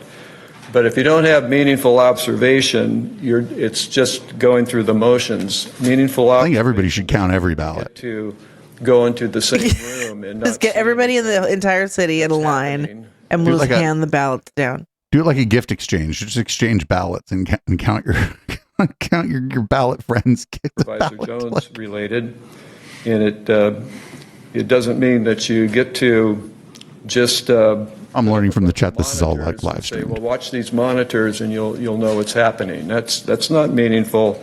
And really, that election, that type of observation violates state law. So, unless they do an about face on that, I don't think these elections should be certified on that basis. Wait, so they were saying they couldn't see what was going on, but then if they looked at a monitor, they could see cameras that showed maybe a better angle. These people are idiots. So don't certify it. These people are idiots. Also, it doesn't matter whether or not the Board of Supervisors certifies the election. Kathy can just certify it. It may not be certified or shouldn't be. I'm sure they'll certify it, but they probably shouldn't. And then finally, I'd like to relate my own experience or observing the balloting last week. They were still counting ballots in batches of 100, and specifically the process is they get 100 ballots in a batch and they run them through high-speed scanners, which counts and tallies the votes. And what I was doing was monitoring a couple of monitors that had That's what they're for. results. I didn't see the Why their na- people, I that's their didn't name. see any of the physical activity, but I saw the data. With Baal's ballots, the most trusted name in Doing that, I counted Baal. 38 batches of 100 ballots being, scanned rapidly. That's what the machine does, yes. Half of the time, they had to rescan those 100 ballots. So in other words, there was some kind of error that the scanners flagged. They didn't say what the error was, but they just ran those things. So the system is working. And out of 38, the system is catching its own internal errors half of and them saying, "Oh, were put those in." not sufficiently correct. Like sometimes you got to put your fucking debit card in the chip machine twice. It doesn't mean the chip machine doesn't work. Doesn't mean they're stealing the money out of your bank account. To have to be scanned again. So, there's a lot there about technology that isn't near perfected, and A system that corrects for its own errors is pretty good, actually. Yeah. Teresa, followed by Ashley. There's Was it quite you? a few monkeys in this circus. So I just read on the Shasta Scout that Joanna had said that the observers were very close. I mean, it was really busy in there, and they were very close. I don't think 20 feet is very close at all. Well, great. The That's board of not very far. supervisors, the board of supervisors should send the sheriff's department to invade the Shasta Regardless of Scout. whether or not there's election fraud, are you afraid of transparency? Are they afraid of transparency? Are they not know how to count correctly? Why is there not one of each there? For or against? Why? What's the issue with it? The heart machines are glitchy. They couldn't even update the time after the time change. They had to shut down 2 out of the 4 of the machines. On the following day, Imagine that proving they're not connected to the internet. 3 of the 4 machines because the date on the other machine that was working the day before was incorrect. It was off by 1 whole day. So yes, machines are imperfect. But you get 2 or 3 people looking at a ballot, guess what? Y'all gonna hold each other accountable. Okay. Unless you don't know how to count. Bye. Or are hiding something. Hiding. They're all hiding something. Ashley, come on forward. Hi, Board. Thanks for letting me speak for a minute. I just wanted to pigtail on what Monique said. I haven't seen Monique in a while either, and she is always a positive role model up here. And every time I come in, I feel the same way. I think it's unfortunately we haven't concluded the code of conduct, but unfortunately I feel like the code of conduct needs to be applied to those of us in the audience. Personal items don't belong up here. I don't care if it's your personal items or my personal items. Damn, she's the manager. Honestly, a person of That's the integrity manager would that Karen never wanted to betray speak to. confidence, even after the dissolution of a relationship. So I think as private citizens, you should be allowed some sort of privacy. Nope. I feel free. Nope. That's all this stuff would be Brown Act violations. And possibly violations of the First Amendment. Get that opportunity. I feel like people come in here, they want a circus, they make it a circus. Like another gentleman said, there aren't any charges. So I don't believe there were charges brought against anyone with Donnie's incident. There was an incident with Dolores, no charges. And there, Kevin, you're getting hammered up here too, and there's been no charges formally against you either. And yet all the hate and drama is spewed up here, and it does need to be about policy in this boardroom for us to move forward. We have a new election. We're going to have new leadership. I congratulate them, but I think what everyone out here has to take into account is if Shasta County wants to move forward, we have to together. And the political polarization is getting us nowhere all day long. It's not working. It does need to be objective, policy driven, and in the best interest of the public. Even with the voting, I still agree, prove them wrong, and it's over. But how do you prove a conspiracy theorist wrong? Like, you can't. We tried for years. Right. We were like, bring evidence. And they're like, well, do your own research. Right. Like, how do you're just like, well, fuck it. We're not going to fucking bother talking to these people anymore. The absence of evidence proves fraud. And Patrick, again, I don't mean to beat a dead horse, but you really have done a lot for the community. No. A lot for us when we needed strong leadership. And I truly what he fucking that the person that made a 20-something foot outdoor laptop so people could go to the board meeting and sit and do a board meeting while the rest of everybody was online. Remember that? Yeah, that was weird. Or anyone else who comes on the board when we have tough times like COVID again. I hope that those people can come through and be true leadership, exhibit true leadership, because we need that on this board. The state of California is going downhill fast. I'm all over in different states. There isn't a lot of places that have a lot of respect for us, and it's because of the degradation of our rights and financial issues in Shasta County. I'm proud that we haven't sat back and just taken it. So I appreciate all of you. Well, you guys missed out on millions of dollars by not doing that. That's why we're here. Thank you. Is there anybody else in public comment open time?